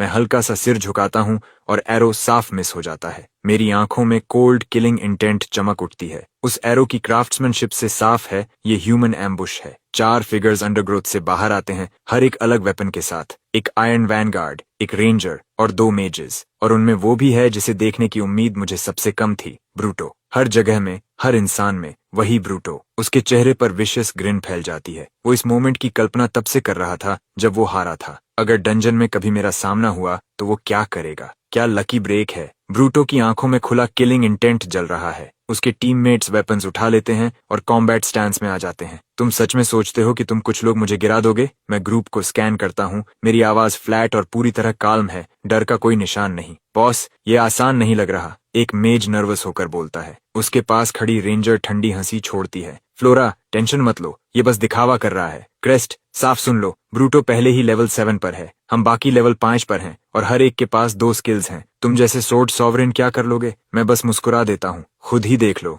रेंजर सबसे पहले मूव करता है, बो ड्रॉ करता है। डार्क रेड लाइट से लिपटा एरो मेरी तरफ आता है। मैं उसे आते हुए देखता हूँ और हिलता तक नहीं। ये ट्रैकिंग एरो है, चाहे जितना डॉज करो ये पीछा करेगा। इसलिए मैं सोर्ड स्विंग करता हूँ और उसे हवा में ही 2 टुकड़ों में काट देता हूँ। मैं कदम जमाता हूँ और आगे बढ़ता हूँ। लाइटनिंग मेरी ब्लेड पर क्रैकल करती है। स्ट्राइक इतनी तेज है कि दिखती भी नहीं। कोई रिएक्ट करे उससे पहले ही मैं रेंजर के सामने हूँ। एक थ्रस्ट उसकी थ्रोट में और खत्म। बाकी तीनों शॉक्ड रह जाते हैं। उन्होंने कभी नहीं सोचा था कि मैं इतना तेज मूव करूंगा या बिना हेजिटेशन के इतना रूथलेस स्ट्राइक करूंगा। सर्वाइवर्स के बीच एंगर भड़क उठता है। मेल मेज आखिर अपना स्किल यूज करता है। बास्केटबॉल जितना बड़ा फायरबॉल हवा में बनता है और मेरी तरफ फेंका जाता है। मुझे सिर्फ बोर्डम महसूस होता है। ये लोग बहुत वीक हैं, इनके साथ फाइट करना टाइम वेस्ट है। मेरा एक्सप्रेशन ठंडा हो जाता है। मैं ड्रॉ और फ्लैश एक्टिवेट करता हूँ। अगले ही पल मैं एक ब्लर बन जाता हूँ। फायरबॉल मेरे पास आने से पहले ही स्मोक में बदल जाता है। बिना रुके मैं ब्लू लाइट की स्लैश की तरह हवा में स्ट्रीक करता हूँ और मेज के शरीर के आर पार निकल जाता हूँ। एक स्ट्राइक, खत्म। फ्लोरा और ब्रूटो स्टंड खड़े हैं। एक स्किल, एक किल, फुल हेल्थ के साथ। इस लेवल की पावर के पीछे के स्टैट्स डरावने हैं। शुरू से लेकर अब तक मैंने सिर्फ 2 बार स्वॉर्ड स्विंग की है, हर स्ट्राइक पर एक किल। उस तरह की स्ट्रेंथ बिल्कुल absurd है। क्या मेरा लेवल सच में ब्रूट से भी हायर हो सकता है? दोनों में से कोई भी इस बात पर यकीन नहीं कर पाता। फ्लोरा, डर मत, ये सिर्फ अच्छा गियर है। ब्रूटो गरजता है। उसे पता है कि अब ये फाइट टू द डेथ है, इसीलिए वो किसी भी हालत में आगे बढ़ता है। फ्लोरा सिर हिलाती है, अपना स्टाफ उठाती है और एनर्जी चैनल करना शुरू करती है। एक वाटर स्पीयर धीरे धीरे बनता है और हवा में हवर करने लगता है। ब्रूट का मैसिव शरीर आगे लपकता है, धूल का गुबार उड़ाते हुए। उसका एंशिएंट शील्ड उसके चारों तरफ बैरियर बना लेता है और उसी मोशन में उसका राइट हैंड एक भारी क्लीवर सीधा मेरी तरफ गिराता है। मैं उस चमकती ब्लेड को बिना झिझक देखता हूँ। बस एक सिंपल लीन और स्ट्राइक मिस हो जाता है। मैं घूमता हूँ और लाइटनिंग फास्ट मोशन में थ्रस्ट करता हूँ। ब्रूट के सिर में डर की सिहरन दौड़ जाती है। वो जल्दी से अपना शील्ड उठाता है। वो हिट ले लेता है, लेकिन फोर्स उसे पीछे उड़ा देती है। ब्रूटो अंदर तक हिल जाता है। एक बेसिक अटैक, बस एक नॉर्मल स्विंग, और उसका ज्यादातर एचपी उड़ गया। वो एक टैंक वॉरियर है, अपनी मैसिव हेल्थ पूल के लिए फेमस। हिट सिर्फ शील्ड पर लगा था, फिर भी इतना पावरफुल कैसे? वो दिमाग लगाता है और सिर्फ मेरे वेपन को ब्लेम कर पाता है। ब्रूटो दांत भींचता है और अपनी चेस्ट पर लटका नेकलेस क्रश करता है। एक अजीब फोर्स निकलती है और मेरी ब्लेड को जकड़ लेती है। ब्लड थर्स्ट ब्लेड मेरे हाथ से छूटकर हवा में लटक जाती है, मेरी रीच से बाहर। ब्रूट स्मर्क करता है, जैसे अब फाइनली अपर हैंड मिल गया हो। क्रेस्ट, तुमने मुझे सच में मजबूर कर दिया। ये नेकलेस वन टाइम आइटम था, मेरे जैसे इंसान के लिए भी कॉस्टली था, लेकिन काम करता है, बस वही काफी है। अब तुम खत्म हो। मौका देखते ही फ्लोरा अटैक करती है। वाटर स्पीयर हवा से लॉन्च होकर मेरी तरफ आता है। ब्रूट की आंखों में जीत की चमक आ जाती है, जैसे मैं पहले ही मर चुका हूँ। लेकिन अगले ही पल हवा में लटकी ब्लेड कांपती है, जैसे किसी इनविजिबल हाथ ने उसकी हिल्ट पकड़ ली हो। फिर वो एंगल में स्लैश करती है और वाटर स्पीयर को तोड़ देती है। मैंने एक मसल भी नहीं हिलाया। ब्लड थर्स्ट ब्लेड घूमती है और वापस मेरे पास आकर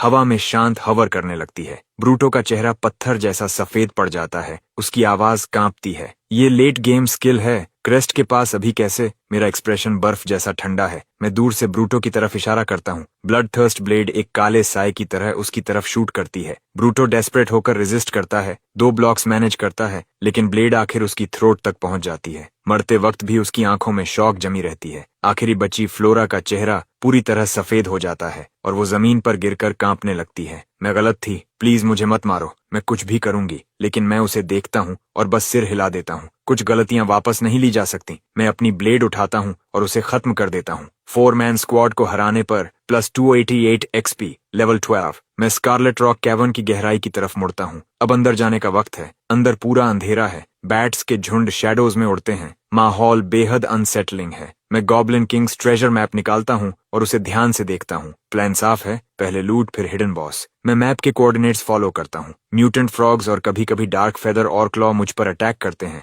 लेकिन मैं उन्हें आसानी से खत्म कर देता हूँ। इसी बीच मैं लेवल 13 तक पहुंच जाता हूँ। अचानक टनल खुलता है। बदबू इतनी तेज है कि जैसे स्वॉम्प गैस बन जाए। Goblin layer. मुझे समझ आ जाता है कि मैं किसी बेहद गंदी जगह में आ गया हूँ। अंदर कदम रखते ही सामने का दृश्य मुझे झकझोर देता है। इंसानी शरीर के कटे हुए हिस्से हर जगह बिखरे पड़े हैं। प्लेयर स्क्वाड्स यहाँ बुरी तरह मारे गए हैं। अंदर गहराई में एक फीमेल प्लेयर बंधी हुई है, उसके शरीर पर घाव हैं। मेरे कदमों की आवाज सुनकर वो मुश्किल से आंखें खोलती है। फिर अचानक उसकी नजर फैल जाती है। Sir, crest. मैं हल्का सा भौहें चढ़ाता हूँ और आई ऑफ इनसाइट एक्टिवेट करके उसका प्रोफाइल चेक करता हूँ। वो क्लॉडिया है, ओरुम कंसोर्टियम की सेकंड डॉटर। मुझे उम्मीद नहीं थी कि वो यहाँ मिलेगी। Crest, please help me. Claudia मुझे ऐसे देखती है जैसे मैं उसकी आखिरी उम्मीद हूँ। उसकी आंखों में आंसू भर आते हैं। उसकी स्क्वाड ने फाइट की थी, लेकिन उसके हर टीममेट को गॉब्लिन्स ने मार दिया। वो अकेली बची है। मैं एक पल रुककर सोचता हूँ, वो सोल ड्रेन हीलर है, हीलर क्लास का एक रेयर वेरिएंट। वो गिरे हुए मॉन्स्टर्स की सोल्स को अब्सॉर्ब करके अपनी एनर्जी रिस्टोर कर सकती है,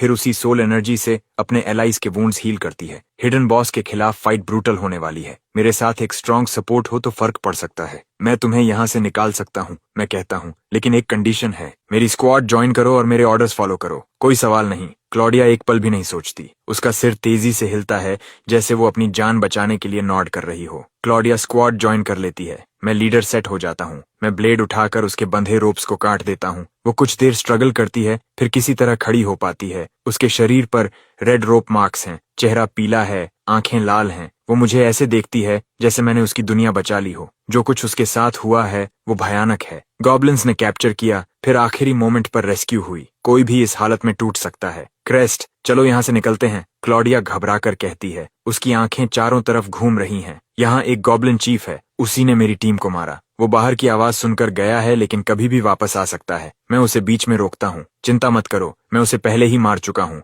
वो मुझे घूरती रह जाती है। ये कैसे पॉसिबल है? तुम अकेले हो, कोई स्क्वाड नहीं, और तुम सोर्ड सॉवरेन हो, सबसे वीक अर्ली गेम क्लास। उसे यकीन ही नहीं होता। उसे लगता है मैं बोस्ट कर रहा हूँ। उसने खुद देखा है कि गॉब्लिन चीफ कितना टेरिफाइंग था, कैसे वो प्लेयर्स को एक एक करके काट रहा था। मैं गॉब्लिन किंग्स ट्रेजर मैप उसके सामने दिखाता हूँ, प्रूफ। वो मैप को देखती है, कुछ पल के लिए फ्रीज हो जाती है, फिर शॉक उसे पूरी तरह पकड़ लेता है। ठीक है, अब मुझे यकीन है, ये पागलपन है। गॉब्लिन चीफ लेवल 10 एलीट था। फिर उसे कुछ याद आता है। रुको, क्या तुम वही सोर्ड सॉवरेन हो जिसने फर्स्ट किल लिया? मैं बस सिर हिलाता हूँ। वो गहरी सांस लेती है। यहाँ अभी भी बहुत डेंजर है। गॉब्लिन्स के अलावा भी बहुत मॉन्स्टर क्लस्टर्स हैं। हमें निकलना चाहिए। मैं ठंडे स्वर में कहता हूँ, चुप रहो। डील ये था कि तुम मेरी स्क्वाड ज्वाइन करोगी और मेरे ऑर्डर्स फॉलो करोगी। मैं अंदर जा रहा हूँ और तुम मेरे साथ आ रही हो। अगर फिर से जाने की बात की तो मैं तुम्हें खुद बांध दूंगा। वो चुप हो जाती है, सिर हिलाती है, लेकिन अंदर ही अंदर गुस्से में है। क्या बेवकूफ है, जरा भी चाम नहीं। मैं आराम कंजोर्सियम की सेकंड डॉटर हूँ। थोड़ी सॉफ्टनेस दिखाता तो मैं खुद उसकी हो जाती। क्या उसे पता नहीं इस कनेक्शन की वैल्यू क्या है? लेकिन मैं पहले ही आगे बढ़ चुका हूँ,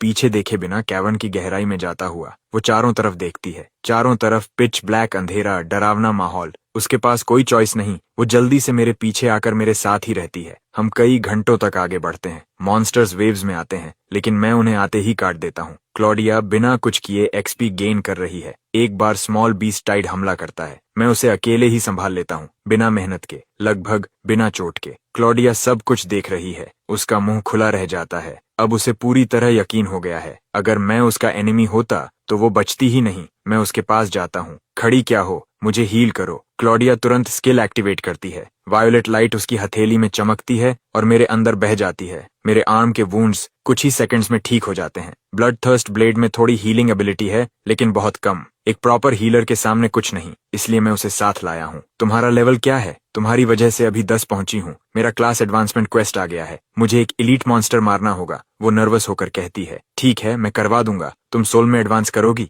वो सिर हिलाती है, लेकिन अंदर से सरप्राइज्ड है। उसे पता है कि वो किस क्लास में एडवांस होगी। इतनी नॉलेज हर किसी के पास नहीं होती। मैं उसे एक एलीट मॉन्स्टर तक ले जाता हूँ और वो एडवांसमेंट कंप्लीट कर लेती है। सोल्म अनलॉक्ड। उसे नया स्किल मिलता है, shield boost. Targeted teammate energy spend करके कंटिन्यूअसली ब्लॉक चांस बढ़ाता है। कुछ ही देर में हम उस जगह पहुंच जाते हैं जो गॉब्लिन किंग के मैप पर मार्क्ड थी। मैप लाइट की स्ट्रीम में बदलकर जमीन में समा जाता है। मैं सोर्ड सॉवरेन स्किल एक्टिवेट करता हूँ और जमीन पर स्लैश करता हूँ। एक डीप पिट खुलता है और उसके अंदर एक डार्क पर्पल चेस्ट रखा है। Dark purple treasure chest, gold tier, lower grade. मैं उसे अभी नहीं खोलता। इसके बजाय मैं ऑल असेंशन एक्टिवेट करता हूँ और चेस्ट को ही अपग्रेड कर देता हूँ। चेस्ट वायलेट लाइट से चमकने लगता है। उसकी सरफेस अब क्लियर ब्लू जेमस्टोन से जड़ी हुई है। Dark knight chest, platinum tier, lower grade. Open rewards, full shadow duelist set, circlet, greaves, bracers, leggings, mantle. साथ में शैडो सोल लॉन्ग सोर्ड और एक platinum high grade soul crystal skill scroll. Notifications की बरसात देखकर मेरी आंखें फैल जाती हैं। पूरा प्लैटिनम सेट जो बेहद रेयर है, और सोर्ड मिड ग्रेड प्लैटिनम है। मेरी लक सच में आसमान छू रही है। मैं तुरंत सब इक्विप कर लेता हूँ। एक लॉन्ग सोर्ड मेरे सामने मटेरियलाइज होती है। उसके बॉडी में डार्क पर्पल वेन्स बह रही हैं। हिल्ट सॉलिड है, लेकिन ब्लेड शैडो जैसी है, लगभग unreal. Shadow soul long sword, platinum mid grade. Shadow storage, ये ब्लेड मेरी शैडो के अंदर स्टोर हो सकती है और कभी भी समन की जा सकती है। सोल ड्रेन, टारगेट की शैडो पर स्ट्राइक करके उसकी एनर्जी धीरे धीरे ड्रेन होती है। डार्क स्लैश, इस ब्लेड के हर अटैक में 50% एक्स्ट्रा शैडो डैमेज जुड़ता है। इसे पकड़ते ही मुझे अपने स्टैट्स में बड़ा बूस्ट महसूस होता है। Full shadow duelist set equip करते ही मेरा अपीयरेंस बदल जाता है। मेरा आउटफिट पेल ग्रे रोब में बदल जाता है, जिस पर एंशिएंट रून्स एच्ड हैं, जैसे चांदनी कपड़े पर बिखरी हो। फोर आर्म्स पर ग्रे ब्रेसर्स आ जाते हैं। Shadow duelist set active, dark blade surge, सभी सोर्ड स्किल्स को 50% एक्स्ट्रा शैडो डैमेज मिलता है, जो फिजिकल डिफेंस को बाईपास करता है। शैडो स्ट्राइक, किसी भी सोर्ड स्किल के यूज पर 60% चांस है कि एक शैडो बने जो एक एक्स्ट्रा स्लैश दे, नॉर्मल अटैक जितना पावरफुल। इन इफेक्ट्स को पढ़कर मेरे अंदर एक्साइटमेंट की लहर दौड़ जाती है। ये सच में बहुत पावरफुल है। मैं शैडो सोल लॉन्ग सोर्ड को रिलीज करता हूँ। वो मेरे पैरों की शैडो में गिरकर गायब हो जाती है। जरूरत पड़ते ही मैं उसे वापस निकाल सकता हूँ। क्लॉडिया मेरी नई फुल सेट को देखकर स्टन्ड रह जाती है। प्लैटिनम गियर ओपन मार्केट में कम से कम 1 मिलियन में बिकता है और ओरुम कंसोर्शियम की सेकंड डॉटर होने के बावजूद ये अमाउंट उसे भी चौंका देता है। ये लो, इसे यूज करो। मैं platinum high grade soul crystal skill scroll उसकी तरफ फेंकता हूँ। ज्यादातर प्लेयर्स प्लैटिनम स्किल्स चौथे या 5वें क्लास एडवांसमेंट पर सीखते हैं। इतना महंगा स्क्रोल और मैं उसे बिना किसी शर्त दे देता हूँ। क्लॉडिया पूरी तरह शॉक में है। तुम सच में ये मुझे दे रहे हो? इसकी कीमत कम से कम 1 मिलियन है। वो हेजिटेंट होकर उसे लेती है, जैसे उसे लगता है कि मुझे इसकी वैल्यू नहीं पता, लेकिन मेरा एक्सप्रेशन फ्लैट रहता है। आगे फाइट टफ होगी। तुम्हारी स्किल्स जितनी स्ट्रांग होंगी, हमारे चांसेस उतने बेहतर होंगे। मुझे हिडन बॉस की ताकत पता है। क्लॉडिया की तरफ एक एक्स्ट्रा स्किल जीत और मौत के बीच फर्क बन सकती है। वो बहस बंद कर देती है और तुरंत यूज करती है। Skill acquired soul resonance activate करने पर सभी पार्टी मेंबर्स को 200% बोनस एक्सपीरियंस मिलता है। क्लॉडिया की आंखें चमक उठती हैं। सोल रेजोनेंस ये लेट गेम सोल मिनर स्किल है। अगर हम 7 पार्टी में रहे तो स्प्लिट होने के बाद भी फुल एक्सपीरियंस मिलेगा। वो एक्साइटमेंट में लगभग उछल रही है। मैं हल्की सी मुस्कान देता हूँ। इस स्किल के साथ पार्टी मेंबर होने से मेरा एक्सपीरियंस कट नहीं होगा। किसी और टीम के लिए ये अनथिंकेबल होता। मैं क्लॉडिया को आगे लेकर बढ़ता हूँ। हमें कैवर्न के अंदर एक छोटा एग्जिट मिलता है। बाहर एक विशाल फॉरेस्ट फैला हुआ है। उसके बीच में एक ब्लड रेड लेक है जिसकी सरफेस उबलते क्रिम्सन पानी जैसी हिल रही है। मेरा एक्सप्रेशन सख्त हो जाता है। लगभग 1 आवर में हिडन बॉस यहीं अपीयर होगा। मुझे ये अपनी पास्ट लाइफ से पता है। जेन, जो उस लाइफ में हमारे स्कूल का स्ट्रॉन्गेस्ट क्लास एडवांसर था, यहीं मरा था। वही था जिसने सबसे पहले हिडन बॉस को ढूंढा। मरने से पहले उसने मुझे कॉम चैनल के जरिए लोकेशन भेजी थी, लेकिन उसे बॉस ने नहीं मारा था, उसे लुकास ने मारा, पड़ोसी सिटी का प्रोडिजी। मुझे सब साफ याद है और तब से मैं उस रूथलेस कोल्ड ब्लडेड प्लेयर पर नजर रखे हुए हूँ। इसी इंस्टेंस के किसी और हिस्से में एक यंग मैन अपनी नैरो ब्लेडेड सोर्ड पकड़ता है। उसकी पूरी प्रेजेंस डेंजर से भरी है। कुछ ही सेकंड्स में वो 2 प्लेयर्स को काट गिराता है। वो बॉडीज को देखता है और मुस्कुराता है, एक्साइटमेंट से भरा हुआ। ये लुकास है, इस साल वंग सिटी का टॉप प्लेयर। इंस्टेंस में एंटर करने के बाद से ही वो कार्नेज का निशान छोड़ता जा रहा है, क्योंकि उसे पता चल गया कि हाई लेवल प्लेयर्स को मारने से मॉन्स्टर्स ग्राइंड करने से ज्यादा एक्सपी मिलता है। टॉप रैंक के पीछे भागते हुए उसने सबसे एफिशिएंट मेथड चुना। जहां भी जाता है कोई सर्वाइवर नहीं छोड़ता। उसकी लेवलिंग स्पीड डरावनी है। अभी ही लेवल 13 पर है। उसके सामने एक गर्ल इन व्हाइट खड़ी है, ओवरसाइज्ड साइथ पकड़े हुए, मुश्किल से खुद को संभाल रही है, भारी सांसें लेती हुई। ये राइली है। लूकस धीरे धीरे उसकी तरफ बढ़ता है, चेहरा बिल्कुल ब्लैंक। तुम फर्स्ट हाई की राइली हो, है ना? राइली का एक्सप्रेशन ठंडा हो जाता है। तुम्हें मेरा नाम कैसे पता? नॉविस इंस्टेंस शुरू होने से पहले मुझे फर्स्ट हाई के टॉप टैलेंट्स की पूरी लिस्ट मिली थी, सीधे तुम्हारे प्रिंसिपल से। मैंने तुम सबकी क्लास एप्टीट्यूड स्टडी की है। ये इंस्टेंस मेरा हंटिंग ग्राउंड। यहाँ की हर स्कूल डिसअपॉइंटमेंट रही है। तुम सब एक्सपीरियंस पॉइंट्स बनने के लिए ही बेहतर हो। लूकस अपनी ब्लेड उठाता है और ब्लेड रीवर स्किल एक्टिवेट करता है। टेरिफाइंग रेड स्लैशेस हवा में बनते हैं और राइली की तरफ बढ़ते हैं। आखिरी पल में राइली पूरी तरह काम रहती है। वो अपनी आखिरी एनर्जी खर्च करके एक स्केलेटन सोल्जर समन करती है जो किलिंग ब्लो को इंटरसेप्ट करता है और उसी पल वो गायब हो जाती है। ये उसका रेत कॉलर स्किल है, रेत स्वॉप। वो रेंज में सबसे दूर कॉप्स के साथ अपनी पोजीशन एक्सचेंज कर लेती है। लूकस हवा को काटता है। वो घूमता है और सिर्फ राइली की झलक पकड़ पाता है जो डेंस ट्रीज में गायब हो रही है। उसके चेहरे पर ब्लड थर्स्टी स्माइल फैल जाती है। जितना भागना है भागो लिटिल लैम, बच नहीं पाओगी। वो अपना मूवमेंट स्किल एक्टिवेट करता है और प्रेडेटर की तरह उसका पीछा करता है। राइली पैनिक में ट्रीज के बीच दौड़ती है। बचने के लिए वो एक कैवर्न में कूद जाती है। ब्लड रेड रॉक्स वॉल्स पर जमी है। जगह बेहद गलत लगती है, लेकिन वो स्टन्ड रह जाती है। कैवर्न में लगभग कोई लाइव मॉन्स्टर नहीं है, सिर्फ हर जगह कॉर्प्सेस पड़े हैं। कोई यहाँ पहले ही सब साफ कर चुका है। ये किसने किया? कोई एलीट स्क्वाड भी इतने मॉन्स्टर्स नहीं मार सकता, लेकिन सोचने का टाइम नहीं है। वो पूरी ताकत से भागती है। पीछे लूकस के फुटस्टेप्स सुनाई दे रहे हैं और करीब आते जा रहे हैं। डिस्पेयर उसे घेर लेता है। अगर वो पकड़ लिया गया तो वो मर जाएगी। जैसे ही लूकस डिस्टेंस क्लोज करने वाला होता है, आगे एक फिगर प्रकट होता है। राइली को पकड़कर शैडोज में खींच लेता है। वो देखती है एक यंग मैन इन ग्रीन, उसकी बैक पर बड़ा बो बंधा हुआ, शांत कॉन्फिडेंस के साथ। ये जेन है, फर्स्ट हाई का 9 star talent awakener. Thanks, Riley धीरे से कहती है। मेंशन मत करो, हम एक ही स्कूल से हैं। मैं बस देखता नहीं रह सकता था। मैं कुछ समय से लूकस को देख रहा हूँ। वो अनस्टेबल है। इस इंस्टेंस को प्लेग्राउंड की तरह ट्रीट कर रहा है। हर किसी को हंट कर रहा है। अगर हमने उसे नहीं रोका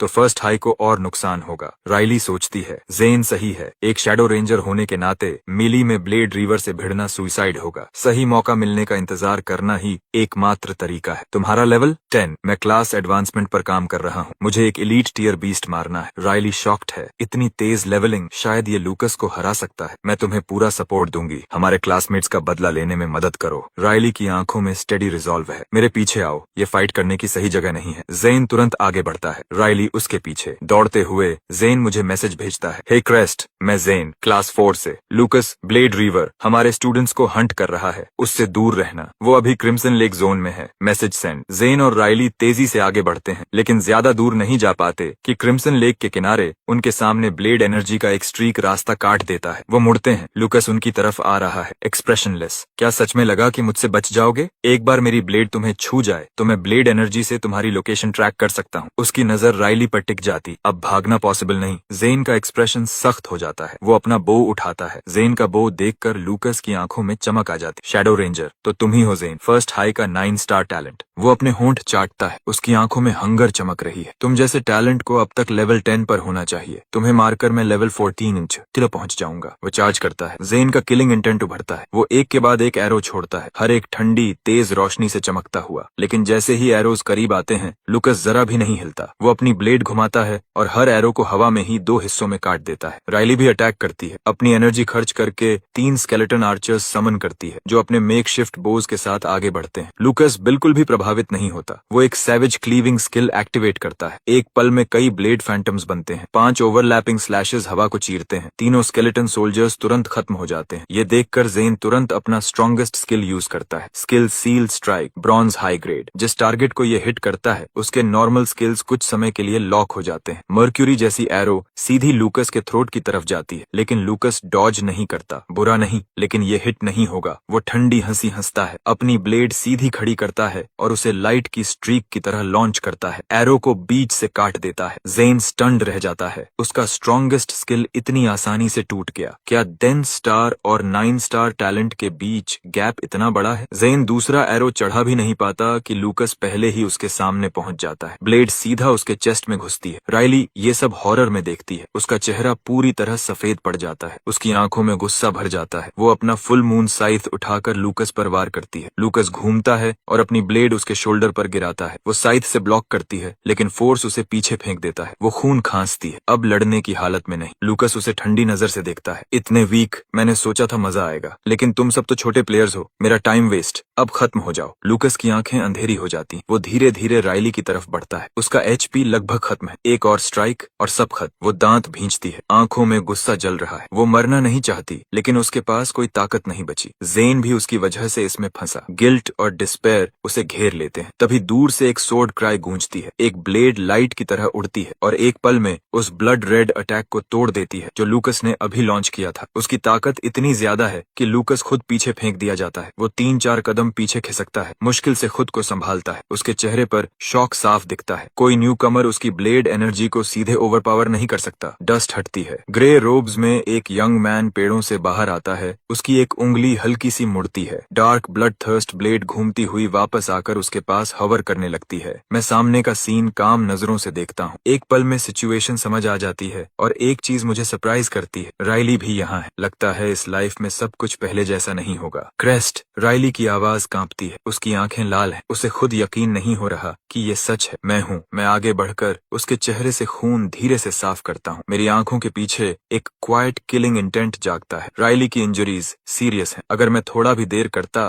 तो शायद उसे खो देता। क्लॉडिया मेरे पीछे आती है, दोनों हाथ उठाती। डीप वायलेट लाइट राइली के शरीर में बहती है और उसके वुंड्स तेजी से हील होने लगते हैं। जेन ये सब देखकर स्टन्ड है। फ्लोटिंग ब्लेड, ये late game sword sovereign skill है। क्रेस्ट के पास अभी कैसे? उसके दिमाग में 1000 सवाल दौड़ रहे। वो दर्द से कराहता है। अपने चेस्ट को पकड़कर खुद को खड़ा करता है। कुछ सेंटीमीटर्स और उसका दिल खत्म हो जाता। फिर वो क्लॉडिया को देखता है, जो बिना छुए उसे भी हील कर रही है। वो और भी शॉक्ड है। एक साथ 2 लोगों को हील करना अर्ली गेम में ये सिर्फ क्लास एडवांस्ड सोल मिनर ही कर सकता है। तब तक लूकस खुद को संभाल चुका है। उसकी एरोगेंस गायब हो गई है। अब उसकी जगह कुछ भारी है। उसे एक असली ओपोनेंट मिल गया है और वो लास्ट स्ट्राइक उसके अंदर तक असर कर गया है। उसकी ब्लेड पर एक नॉच पड़ गया है। उसकी ब्लेड एक गोल्ड टियर वेपन। आखिर कैसी स्ट्रेंथ, कैसी स्किल चाहिए होती है गोल्ड टियर वेपन को चिप करने के लिए। क्या तुम क्रेस्ट हो, फर्स्ट हाई के 10 स्टार सोर्ड सॉवरेन? वो खुद मानने पर मजबूर हो जाता है। तुम्हारी स्ट्रेंथ मेरी उम्मीद से कहीं ज्यादा है। इस इंस्टेंस में तुम ही एक हो जिसे मैं अपना ओपोनेंट मान सकता हूँ, लेकिन बस उतना ही, तुम मेरी ब्लेड से मरोगे। लूकस बिना वार्निंग के मूव करता है। उसकी ब्लेड पर ब्लड रेड लाइट चमकती है और वो तेजी से आगे बढ़ता है। मैं उस स्ट्राइक को आते देखता हूँ। मेरा एक्सप्रेशन नहीं बदलता। कितना वीक स्लैश है, मैं कहता हूँ, और मैं सच में ऐसा ही सोचता हूँ। लूकस की आंखें तुरंत डार्क हो जाती हैं। मुझे टॉन्ट करने की हिम्मत सुइसाइडल है। एक स्ट्राइक में खत्म कर दूंगा। वो फुल पावर से वार करता है। मैं वहीं खड़ा रहता हूँ और ब्लड थर्स्ट ब्लेड को पकड़ लेता हूँ। अगले ही पल लाइटनिंग फट पड़ती है। वाइल्ड और रेजिंग, एक गूंजती हुई सोर्ड क्राई हवा में भर जाती है। लूकस स्नीर करता है। क्लोज कॉम्बैट में लड़ना, खुद अपना सिर सौंप रहे हो। लेकिन अगले ही पल उसका एक्सप्रेशन फ्रीज हो जाता है। मेरा शरीर लाइटनिंग की स्ट्रीक बन जाता है। एक चमकदार सोर्ड ट्रेल हवा को चीरता है। स्पीड एब्सोल्यूट है। लूकस अभी भी नहीं जानता कि वो सोर्ड सॉवरेन से नहीं, सोर्ड गॉड से लड़ रहा है। एक थंडरस क्रैक गूंजता है। जैसे ही हमारी ब्लेड्स टकराती हैं, उसकी सोर्ड 2 टुकड़ों में टूट जाती है। उसी पल उसकी चेस्ट पर एक गहरा घाव खुल जाता है। स्ट्राइक उसे हवा में उछाल देता है और वो जमीन पर गिरता है। वो खून उगलता है। आंखों में प्योर शॉक। ये क्या था, वो समझ ही नहीं पाता। इतनी तेज मूव कि वो फॉलो भी नहीं कर सका। उसका एचपी ऑलमोस्ट इंस्टेंटली खत्म हो जाता है। ई राइली और जेन जमे खड़े हैं। क्रेस्ट तो सोर्ड सॉवरेन है, फिर ये क्लोज कॉम्बैट इतना टेरिफाइंग कैसे? लूकस किसी तरह खड़ा होता है। अपनी ब्लेड उठाने की कोशिश करता है, लेकिन वो पूरी तरह टूट चुकी है। वो डिसबिलीफ में पीछे हटता है। कैसे? सिर्फ एक एक्सचेंज और सब खत्म। उसका कॉन्फिडेंस और प्राइड चूर हो गया। वो मानने से इनकार करता है। वो इन्वेंट्री से रेड हीलिंग पोशन निकालता है। उसके वूंड्स धीरे धीरे भरने लगते हैं। उस मूव ने तुम्हें ड्रेन कर दिया होगा। तुम इसे फिर नहीं कर सकते। तुम मुझे डराकर पीछे हटाना चाहते थे। मैं हार नहीं सकता। वो फिर चार्ज करता है। टूटी ब्लेड के साथ अपना स्ट्रॉन्गेस्ट स्किल एक्टिवेट करता है। Blood frenzy slash. Blade blood red light की बारिश बन जाती है। लगातार वार करती हूँ। मेरा एक्सप्रेशन नहीं बदलता। Draw and flash. मैं ब्लर बन जाता हूँ और उसकी ब्लेड के बचे हुए हिस्से को भी तोड़ देता हूँ। ये स्ट्राइक पहले से भी ज्यादा पावरफुल है। लूकस की आंखों में तूफान उठता है। और भी स्ट्रॉन्ग, ये कैसे पॉसिबल है? अगले ही पल मेरी ब्लेड उसकी थ्रोट पर होती है। वो डेस्परेट होकर सोर्ड हिल्ट से ब्लॉक करता है, लेकिन वो भी तुरंत टूट जाता है। वो किसी तरह स्ट्राइक रोकता है, लेकिन मेरा सेट बोनस एक्टिवेट होता है। मेरे जैसा एक शैडो उसके पीछे प्रकट होता है, जैसे स्याही हवा में फैल रही हो। वो डार्क ब्लेड पकड़ता है और नीचे स्लैश करता है। ये स्ट्राइक फिजिकल नहीं है, प्योर शैडो डैमेज है। लूकस के घुटने जमीन पर गिर जाते हैं। उसके पास कुछ नहीं बचा। नहीं, ये नहीं हो सकता। मैं नहीं हार सकता। उसकी आवाज कांपती है। उसकी आंखों की रोशनी बुझने लगती है। वो मान ही नहीं पाता। मैं उसे नीचे देखता हूँ। एक्सप्रेशन ठंडा। वू यांग सिटी का top talent, 10 star blade river, बस इतना ही। मैं उसे खत्म करने के लिए ब्लेड उठाता हूँ, लेकिन उसी पल ब्लू लाइट चमकती है और वो गायब हो जाता है। मैं खाली जमीन को देखता हूँ। Life saving trinket. Wang city ने सच में उसे बचाने के लिए भारी इन्वेस्टमेंट किया है, लेकिन अगली बार 10 ऐसे ट्रिंकेट्स भी उसे नहीं बचा पाएंगे। अगर मेरी ब्लेड और तेज हो गई तो लाइफ सेविंग आइटम एक्टिवेट होने का मौका भी नहीं मिलेगा। मुझे यकीन है कि अगली बार तक मैं उस लेवल तक पहुंच जाऊंगा। मैं राइली और बाकी की तरफ मुड़ता हूँ। तुम सब ठीक हो? राइली की आंखों में आंसू आ जाते हैं और वो दौड़कर मुझे हग कर लेती है। क्लॉडिया ये देखकर होंठ दबा लेती है। कोई मुझसे पहले ही जीत गया। अब समझ आया ये मेरे साथ इतना कोल्ड क्यों था, लेकिन वो हार नहीं मानती। जहाँ चाह होती है वहाँ हमेशा किसी का आदमी चुराने का भी रास्ता निकल ही आता है। क्रेस्ट, तुम अभी इतने स्ट्रांग कैसे हो गए? राइली का शौक अभी तक खत्म नहीं हुआ। मैं बस कंधे उचकाता हूँ। वो बस वीक था। सब कुछ पल के लिए खामोश हो जाते। अगर लूकस वीक है तो इस दुनिया में टैलेंटेड कहलाने के लायक आखिर कौन है? तभी क्रिम्सन लेक के बीचों बीच एक वर्लपूल खुलता है। खून जैसे लाल आर्मर में ढका एक मैसिव नाइट बाहर कूदता है। Warning, hidden boss has appeared. Notification देखते ही सबके चेहरे का रंग उड़ जाता है। क्रेस्ट, हमें पीछे हटना चाहिए। हिडन बॉस मजाक नहीं है, जेन घबराहट में कहता है। नहीं, तुम दोनों जाओ। क्लॉडिया और मैं इसे हैंडल करेंगे। राइली मेरी आंखों में देखती है और बिना झिझक के बोलती है, तब मैं भी तुम्हारे साथ लड़ूंगी। जेन कुछ पल चुप रहता है, फिर एक हेल्पलेस साई छोड़ता है। अगर तुम सब रुक रहे हो तो अभी भागना काफी कावर्डली होगा। लगता है मैं भी रुक रहा हूँ। राइली और जेन पार्टी ज्वाइन करने की रिक्वेस्ट भेजते हैं। एक्सेप्टेड। मैं मना नहीं करता। ये प्लान नहीं था, लेकिन 2 एक्स्ट्रा फाइटर्स सच में हमारे चांसेस बढ़ाते हैं। क्रिम्सन आर्मर डेथ नाइट पानी के ऊपर चलते हुए हमारी तरफ बढ़ता है। उसकी दोनों आंखों में किलिंग इंटेंट चमक रही, हाथ में एक मैसिव ग्रेट सोर्ड। मैं बॉस का डेटा स्कैन करता हूँ। उसके स्टैट्स देखकर मेरे अंदर सिहरन दौड़ जाती है। ये मेरी उम्मीद से कहीं ज्यादा है। ये किसी F tier novice instance boss के लेवल से बाहर है। ये तो एक E टियर बॉस के बराबर है। कोई भी नॉर्मल न्यूकमर अगर इससे टकराए तो सीधा मौत तय है, लेकिन अब पीछे हटने का कोई रास्ता नहीं। मैं अपनी उंगलियां जोड़कर फोकस करता हूँ। ब्लड थर्स्ट ब्लेड मेरे पीछे से उठती है। क्रिम्सन आर्मर डेथ नाइट की तरफ पॉइंट करके रॉकेट की तरह आगे बढ़ती है। क्रिम्सन आर्मर डेथ नाइट गुस्से में दहाड़ता है और अपनी ब्लेड पूरी ताकत से मारता है। ब्लड थर्स्ट ब्लेड पीछे धकेली जाती है और जमीन में धंस जाती है, लेकिन अगले ही पल वो कांपती है, खुद को निकालती है और फिर से अटैक करती। मेरे मेंटल कंट्रोल में ब्लड थर्स्ट ब्लेड रिलेंटलेस है। चाहे कितनी बार भी उसे पीछे धकेला जाए, वो बार बार वापस आकर नाइट को परेशान करती रहती है। उसी समय मैं अपना हाथ उठाता हूँ। Jet black shadow soul long sword मेरी शैडो से निकलकर मेरी पकड़ में आ जाती। ज़ेन पीछे हटकर अपना बो निकालता है। उसकी नजरें हॉक की तरह नाइट पर टिकी हैं और वो स्किल सील एरो छोड़ता है, लेकिन उसका कोई असर नहीं होता। एरो बॉस की डिफेंस को छू भी नहीं पाता और इम्पैक्ट पर ही टूट जाता है। राइली मेरे पास दौड़ती है, स्पेल चांट करती है। एक डार्क मैजिक सर्कल से 2 अनडेड स्केलेटन सोल्जर्स प्रकट होते हैं। वो बिना डर के बॉस पर टूट पड़ते हैं, लेकिन वो बहुत फ्रेजाइल है। ग्रेट सोर्ड का एक स्विंग और वो टुकड़ों में बदल जाते हैं। क्लॉडिया का चेहरा टेंस हो जाता है। वो जल्दी से पीछे हटती है और एक पेड़ के पास जाकर दोनों हाथ उठाकर हम तीनों पर शील्ड बूस्ट एक्टिवेट करते। मैं शांत होकर सब देखता हूँ। मेरे टीममेट्स इस फाइट को खुद से नहीं जीत सकते, लेकिन वो अपनी पूरी ताकत लगा रहे हैं और इतना काफी है बॉस को थोड़ा थोड़ा स्लो करने के लिए। असली डैमेज मुझे देना होगा। मैं शैडो सोल लॉन्ग सोर्ड को कसकर पकड़ता हूँ। मेरी आंखों में ठंडी चमक उभरती है और एक अजीब फ्लूइड फुटवर्क के साथ आगे बढ़ता हूँ। मेरा फाइटिंग स्टाइल किसी सोर्ड्समैन जैसा नहीं, बल्कि एक रूथलेस साइलेंट किलर जैसा है। Unpredictable strikes, almost weightless movements, ये मैंने अपनी पास्ट लाइफ में बनाया था। Countless life and death moments से फोर्ज्ड। ये कोई स्किल नहीं, प्योर बैटल एक्सपीरियंस है। Intruder, leave the blood lake, get out. Crimson armour death night दहाड़ता है और अपनी ग्रेट सोर्ड घुमाता है। मैं उसे पूरी तरह इग्नोर करता हूँ। Thunder rush sword art activate करता हूँ, क्योंकि उस ब्लेड पर ब्रिलियंट ब्लू लाइटनिंग फैल जाती है। मैं सीधा आगे बढ़कर थ्रस्ट करता हूँ। फोर्स से फोर्स टकराता है। वो मैसिव ग्रेट सोर्ड एक छोटी सी ब्लेड के सामने रुक जाती, 1 इंच भी आगे नहीं बढ़ पाती। उसी समय ब्लड थर्स्ट ब्लेड को कंट्रोल करके नाइट के साइड पर अटैक करवाता हूँ। क्रिम्सन आर्मर डेथ नाइट गुर्राता है और उसे हैंडल करने के लिए पीछे हटता है। मैं उसे कोई मौका नहीं देता। लगातार प्रेशर डालता हूँ। शैडो सोल लॉन्ग सोर्ड लगातार स्लैश करती है, जबकि ब्लड थर्स्ट ब्लेड ऊपर से सपोर्ट देती है। हमला तूफान की तरह बरसता है। Shadow soul long sword shadow damage देती, जिसे बॉस की डिफेंस रोक नहीं पाती। ब्लेड गोस्ट की तरह अंदर घुसती है और सीधे उसके शैडो में डैमेज करती है। क्रिम्सन आर्मर डेथ नाइट पीछे हटने लगता है, स्टेप बाय स्टेप। हमारे पास मौका है। राइली की आंखें चमक उठती हैं। वो एक और स्केलेटन समन करती है और उसे बॉस के पीछे से अटैक करने भेजती है। ज़ेन की आंखें किलिंग इंटेंट से तेज हो जाती हैं। वो बो खींचता है, स्किल सील एरो एक्टिवेट करता है। एक मैसिव मर्क्यूरी जैसी प्रोजेक्टाइल निकलती है और सीधा बॉस की आंख में घुस जाती है। बॉस के स्किल्स पूरी तरह सील हो जाते हैं, कुछ समय के लिए लॉक हो जाते हैं। राइली का स्केलेटन पीछे से मौका पकड़ता है, अपनी एंशिएंट ब्लेड से लगातार वार करता है। हर हिट बॉस के भारी शरीर को हिला देता है। बॉस गुस्से में घूमता है और स्केलेटन को तोड़ देता है, लेकिन तब तक उसकी ताकत कम हो चुकी होती। क्रिम्सन आर्मर डेथ नाइट दर्द से चिल्लाता है और पीछे लड़खड़ाता है। हाँ, ऐसे ही चलते रहो तो हम जीत सकते हैं। ज़ेन की आंखें चमक उठती हैं। वो लगातार एरोस चलाता रहता है, एक के बाद एक बॉस की तरफ जाते हुए। लेकिन मैं उतना ऑप्टिमिस्टिक नहीं हूँ। मेरे दिमाग में एक शैडो बनी रहती है। इस बॉस के पास अब्सर्ड अमाउंट का एचपी है। मैं बस सरफेस को ही स्क्रैच कर रहा हूँ। अभी तक हमने मुश्किल से 10% ही कम किया है। ज़ेन का स्किल सील एरो काम कर रहा है, लेकिन उसे चेन नहीं किया जा सकता। जैसे ही उसका इफेक्ट खत्म होगा, बॉस बुरी तरह फ्यूरियस हो जाएगा, और वैसा ही होता है। सील टूटता है और क्रिम्सन आर्मर डेथ नाइट गुस्से से कांप उठता है। वो अपनी ग्रेट सोर्ड घुमाता है और एक स्किल एक्टिवेट करता है। ब्लेड से एक डेवास्टेटिंग शॉक वेव निकलती है। वो फोर्स मुझे जमीन से उड़ा देती है और मैं हवा में जा गिरता हूँ। मेरे नीचे की जमीन फट जाती है, जड़ से उखड़ जाती। मैं हवा में खुद को संभालता हूँ, जोर से लैंड करता हूँ, फिर तुरंत फोकस करके thunder rush sword art activate करता हूँ। मैं वापस चार्ज करता हूँ और अपनी पूरी ताकत से अटैक करता हूँ। मेरी सोर्ड वर्क अपनी लिमिट तक फ्लूइड हो जाती है। सेट बोनस बार बार ट्रिगर होता है। Jet black shadow unexpected strikes के साथ वार करता है। जितना तेजी से मैं स्विंग करता हूँ, उतना ही शैडो स्ट्राइक ट्रिगर होने का चांस बढ़ता है। मुझे लगातार अटैक करना होगा। ऑफेंस ही यहाँ मेरी डिफेंस है, और तेज और ब्रूटल, जैसे हवा और बिजली एक साथ मिल गई हूँ। तभी उसी फ्लो में कुछ क्लिक करता है। मेरे दिमाग में एक नई सोर्ड टेक्निक बनती है। New skill unlocked. Rain storm, blade storm, silver mid grade. Blade force बारिश की तरह बरसने लगती है। कम समय में काउंटलेस स्ट्राइक्स लॉन्च होते हैं। शीयर स्पीड से जीतने वाली टेक्निक। मेरा असॉल्ट और इंटेंस हो जाता है। शैडो ड्यूलिस्ट सेट इफेक्ट तेजी से ट्रिगर होते हैं और बॉस का एचपी आखिर तेजी से गिरने लगता है। कुछ ही मिनटों में वो 60% से नीचे आ जाता है। तभी क्रिम्सन आर्मर डेथ नाइट जोर से दहाड़ता है। एक मैसिव शॉक वेव फैलती है और मुझे पीछे उड़ा देती है। उसकी आंखें चमकती हैं, चेहरा रेज और ब्लड लस्ट से विकृत हो जाता है और उसकी स्पीड और स्ट्रेंथ दोनों क्लियरली बढ़ जाती हैं। मैं पीछे फेंका जाता हूँ, खून खांसते हुए। फेज 2 ऑलरेडी, लेकिन मेरे होंठों पर एक वाइल्ड स्माइल आ जाती है। फेज 2 एक्चुअली गुड न्यूज है। इसका मतलब बॉस सच में एनरेज्ड हो चुका है। Crimson armoured death knight berserk fury में चार्ज करता है और अपना सबसे खतरनाक स्किल एक्टिवेट करता है, अर्थ ब्रेकर क्लीव पतित। उसकी white blood red great sword उसके सिर के ऊपर उठती है। ब्लेड लाल रोशनी से जल रही होती है। उसकी पावर साफ दिखाई दे रही है। मैं फोकस करता हूँ और ब्लड थर्स्ट ब्लेड को इंटरसेप्ट करने भेजता हूँ, लेकिन कांटेक्ट होते ही वो दूर उछाल दी जाती है। अटैक एक ब्लड रेड बीम बनकर सीधा मेरी तरफ आता है। मैं आगे बढ़ता हूँ, उसे हेड ऑन लेने के लिए, ड्रॉ फ्लैश यूज करने की तैयारी में। जब वो अर्थ ब्रेकर क्लीव एग्जीक्यूट करता है, उसके आर्मर के जॉइंट्स खुल जाते हैं और अंदर का फ्लैश दिखने लगता है। मुझे उसी गैप पर हिट करना होगा और पूरी ताकत से। मेरा शरीर हवा में एक स्ट्रीक ऑफ लाइट बन जाता है। Draw and flash full power और सीधा उसके आर्मर प्लेट्स के बीच वाले गैप पर लगता है। बॉस का एचपी एक ही पल में आधे से ज्यादा गिर जाता है और मुझे 0 डैमेज मिलता है, क्योंकि उसी मोमेंट में फैंटम स्टेप एक्टिवेट करके उसकी ब्लेड के आर पार निकल जाता हूँ। क्रिम्सन आर्मर्ड डेथ नाइट गुस्से से कांप उठता है। उसके हाथ की ग्रेट सोर्ड ट्रांसफॉर्म होकर एक मैसिव हैमर बन जाती है और वो अपना फाइनल असॉल्ट लॉन्च करता है। उसके पीछे क्रिम्सन लेक का पानी उठता है और ब्लेड शेप्स में कंडेंस होकर उसके हैमर के साथ घूमने लगता है। ये बॉस का स्ट्रॉन्गेस्ट स्किल है, रोरिंग वाटर्स। दर्जनों ब्लड वाटर ब्लेड्स एक साथ कन्वर्ज होकर लॉन्च होते हैं। मेरा चेहरा सख्त हो जाता है। मैं rain storm blade storm activate करता हूँ। ये मेरा सबसे फास्ट अटैक स्किल है। Shadow soul long sword dark slashes की एक फ्लरी बन जाती है, जबकि ब्लड थर्स्ट ब्लेड मेरे पास हॉवर करती है इनकमिंग ब्लेड्स को इंटरसेप्ट करने के लिए, लेकिन उनकी संख्या बहुत ज्यादा है। मुझ पर प्रेशर बढ़ने लगता है। Damn it! मैं दांत भींचकर ग्राउल करता हूँ, फैंटम स्टेप फिर से एक्टिवेट करने के लिए तैयार, ताकि जबरदस्ती रास्ता बना सकूं, लेकिन उसका एनर्जी कॉस्ट बहुत ब्रूटल होगा। किसी भी एक फाइट में मैं फैंटम स्टेप सिर्फ 2 बार यूज कर सकता हूँ। अगर अभी यूज कर लिया तो मेरी एनर्जी पूरी तरह खत्म हो जाएगी और बाकी फाइट बहुत पेनफुल हो जाएगी। तभी एरोज की एक वॉली हवा को चीरती हुई आती है। ज़ेन के शॉट्स पावरफुल और प्रिसाइज काफी ब्लड वाटर ब्लेड्स को तोड़ देते हैं। मुझ पर दबाव कम हो जाता है। मैं राहत की सांस लेता हूँ। अब मैं अपनी प्रेशियस एनर्जी फाइनल ब्लो के लिए बचा सकता हूँ। मैं rain storm blade storm swing करता हूँ और आगे सर्च करता हूँ। मेरी ब्लेड पर लाइटनिंग क्रैकल कर रही है। हवा में उड़ती ब्लड थर्स्ट ब्लेड मेरे दूसरे हाथ में आ जाती। मेरी आंखों में किलिंग इंटेंट बहने लगता है। अब कोई रोक टोक नहीं। Left hand blood thirst blade पर thunder rush sword art activate. Right hand shadow soul long sword पर draw and flash activate. 2 silver mid grade sword arts एक साथ एक्टिवेट होते हैं। एक डेफनिंग सोर्ड क्राई पूरे एरिया में गूंज उठती है। मेरा शरीर ब्रिलियंट लाइटनिंग की एक स्ट्रीक बन जाता है। ब्लेड लाइट फ्लैश करती है और दोनों सोर्ड सीधे क्रिम्सन आर्मर डेथ नाइट के स्कल पर गिरती हैं। वो दोनों घुटनों पर गिर जाता है। उसकी आंखों की रोशनी बुझ जाती है। डार्क येलो ब्लड बहता है और पीछे क्रिम्सन लेक में मिल जाता है। अगले ही पल हर प्लेयर के दिमाग में एक आवाज गूंजती है, announcement, hidden boss defeated, a sword sovereign player has slain the hidden boss. Instant settlement begins.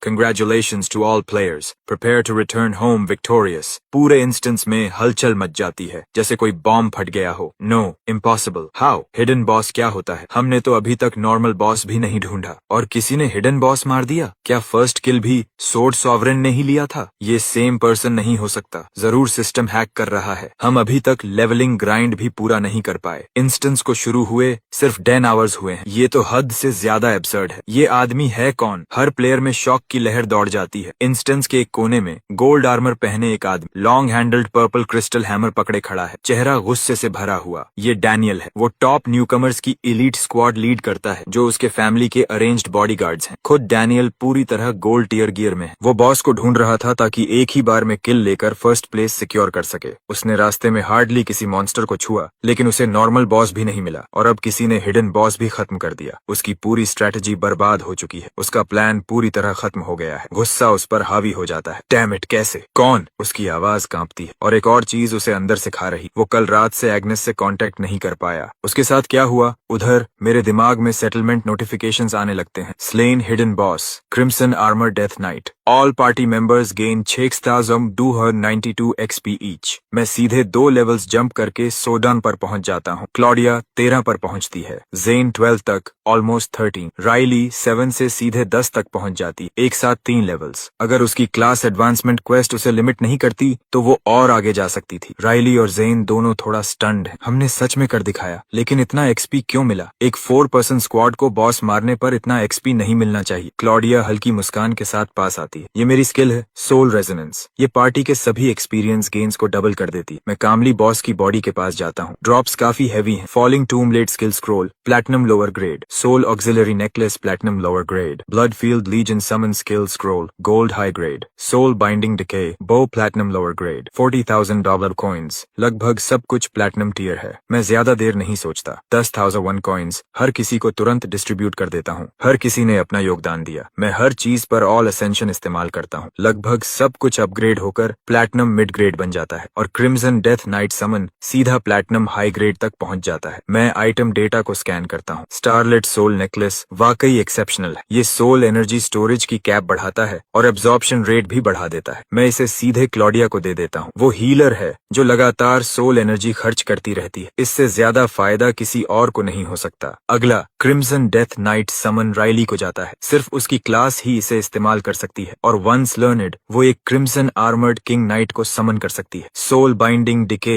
बो जेन को जाता है। उसकी आंखें हल्का कांपती हैं। एक इमोशन की झलक जब वो इसे लेता है और संभाल कर रख देता है। धन्यवाद वो कहता है और वो सच में दिल से कहता है धन्यवाद। क्रेस्ट, आज से तुम मेरे कॉमरेड हो। वो अच्छी तरह जानता है कि ये लड़ाई मैंने कैरी की है। उसने मुश्किल से कोई असली डैमेज दिया और फिर भी मैं उसे ऐसा वेपन दे रहा हूँ। ये उम्मीद से कहीं ज्यादा है। मैं बस सिर हिलाता हूँ और कुछ नहीं कहता। अब मैं अपने ड्रॉप की तरफ मुड़ता हूँ। Falling tomb blade platinum mid grade ऊपर से एक विशाल पत्थर की तलवार समन करता है जो गिरकर मैसिव डैमेज देती। मैं स्क्रोल को क्रश करता हूँ स्किल सीखने के लिए। फिर अपना हाथ उठाता हूँ और आसमान से एक विशाल जेट ब्लैक स्टोन सोर्ड गिरती है जैसे कोई महान टूम स्टोन। वो जमीन में गहराई तक धंस जाती। उसकी सरफेस पर एंशिएंट कार्विंग्स बनी हुई। उसका वेट ही किसी मॉन्स्टर को चकनाचूर करने के लिए काफी है। अगर हिडन बॉस अभी जिंदा होता तो ये पहले ही वॉर में उसका आर्मर तोड़ देती। मेरा मूड ऊपर उठता है। ये मेरी पहली platinum tier active damage skill है। हर किसी का शरीर फ्लिकर और ब्लर होने लगता है। Instant settlement complete. Departure imminent. Crest, अगली इंस्टेंस के लिए मुझे कॉल करना, जेन कहता है सेटल होते हुए। बाव वापस क्रॉस होता है। हे क्रेस्ट, मेरी जान बचाने के लिए धन्यवाद। हम जल्द ही फिर मिलेंगे। क्लॉडिया एक ब्राइट हंसी के साथ हाथ हिलाती है और उसकी फिगर फेड हो जाती है। राइली आगे बढ़ती है, बालों की एक लट हटाती है और मुझे एक शांत मुस्कान देती। फिर वो भी गायब हो जाती है। मैं अपनी ही एक वॉइड स्पेस में खिंच जाता हूँ। एंडलेस लिस्ट्स खुलती चली जाती हैं। स्कोर्स तेजी से कैलकुलेट हो रहे हैं। मेरा टोटल बढ़ता जा रहा है। स्कारलेट रॉक कैवर्न का no damage clear, speed run bonus, instance का first kill, perfect challenge bonus, final rating, S rank, title मिला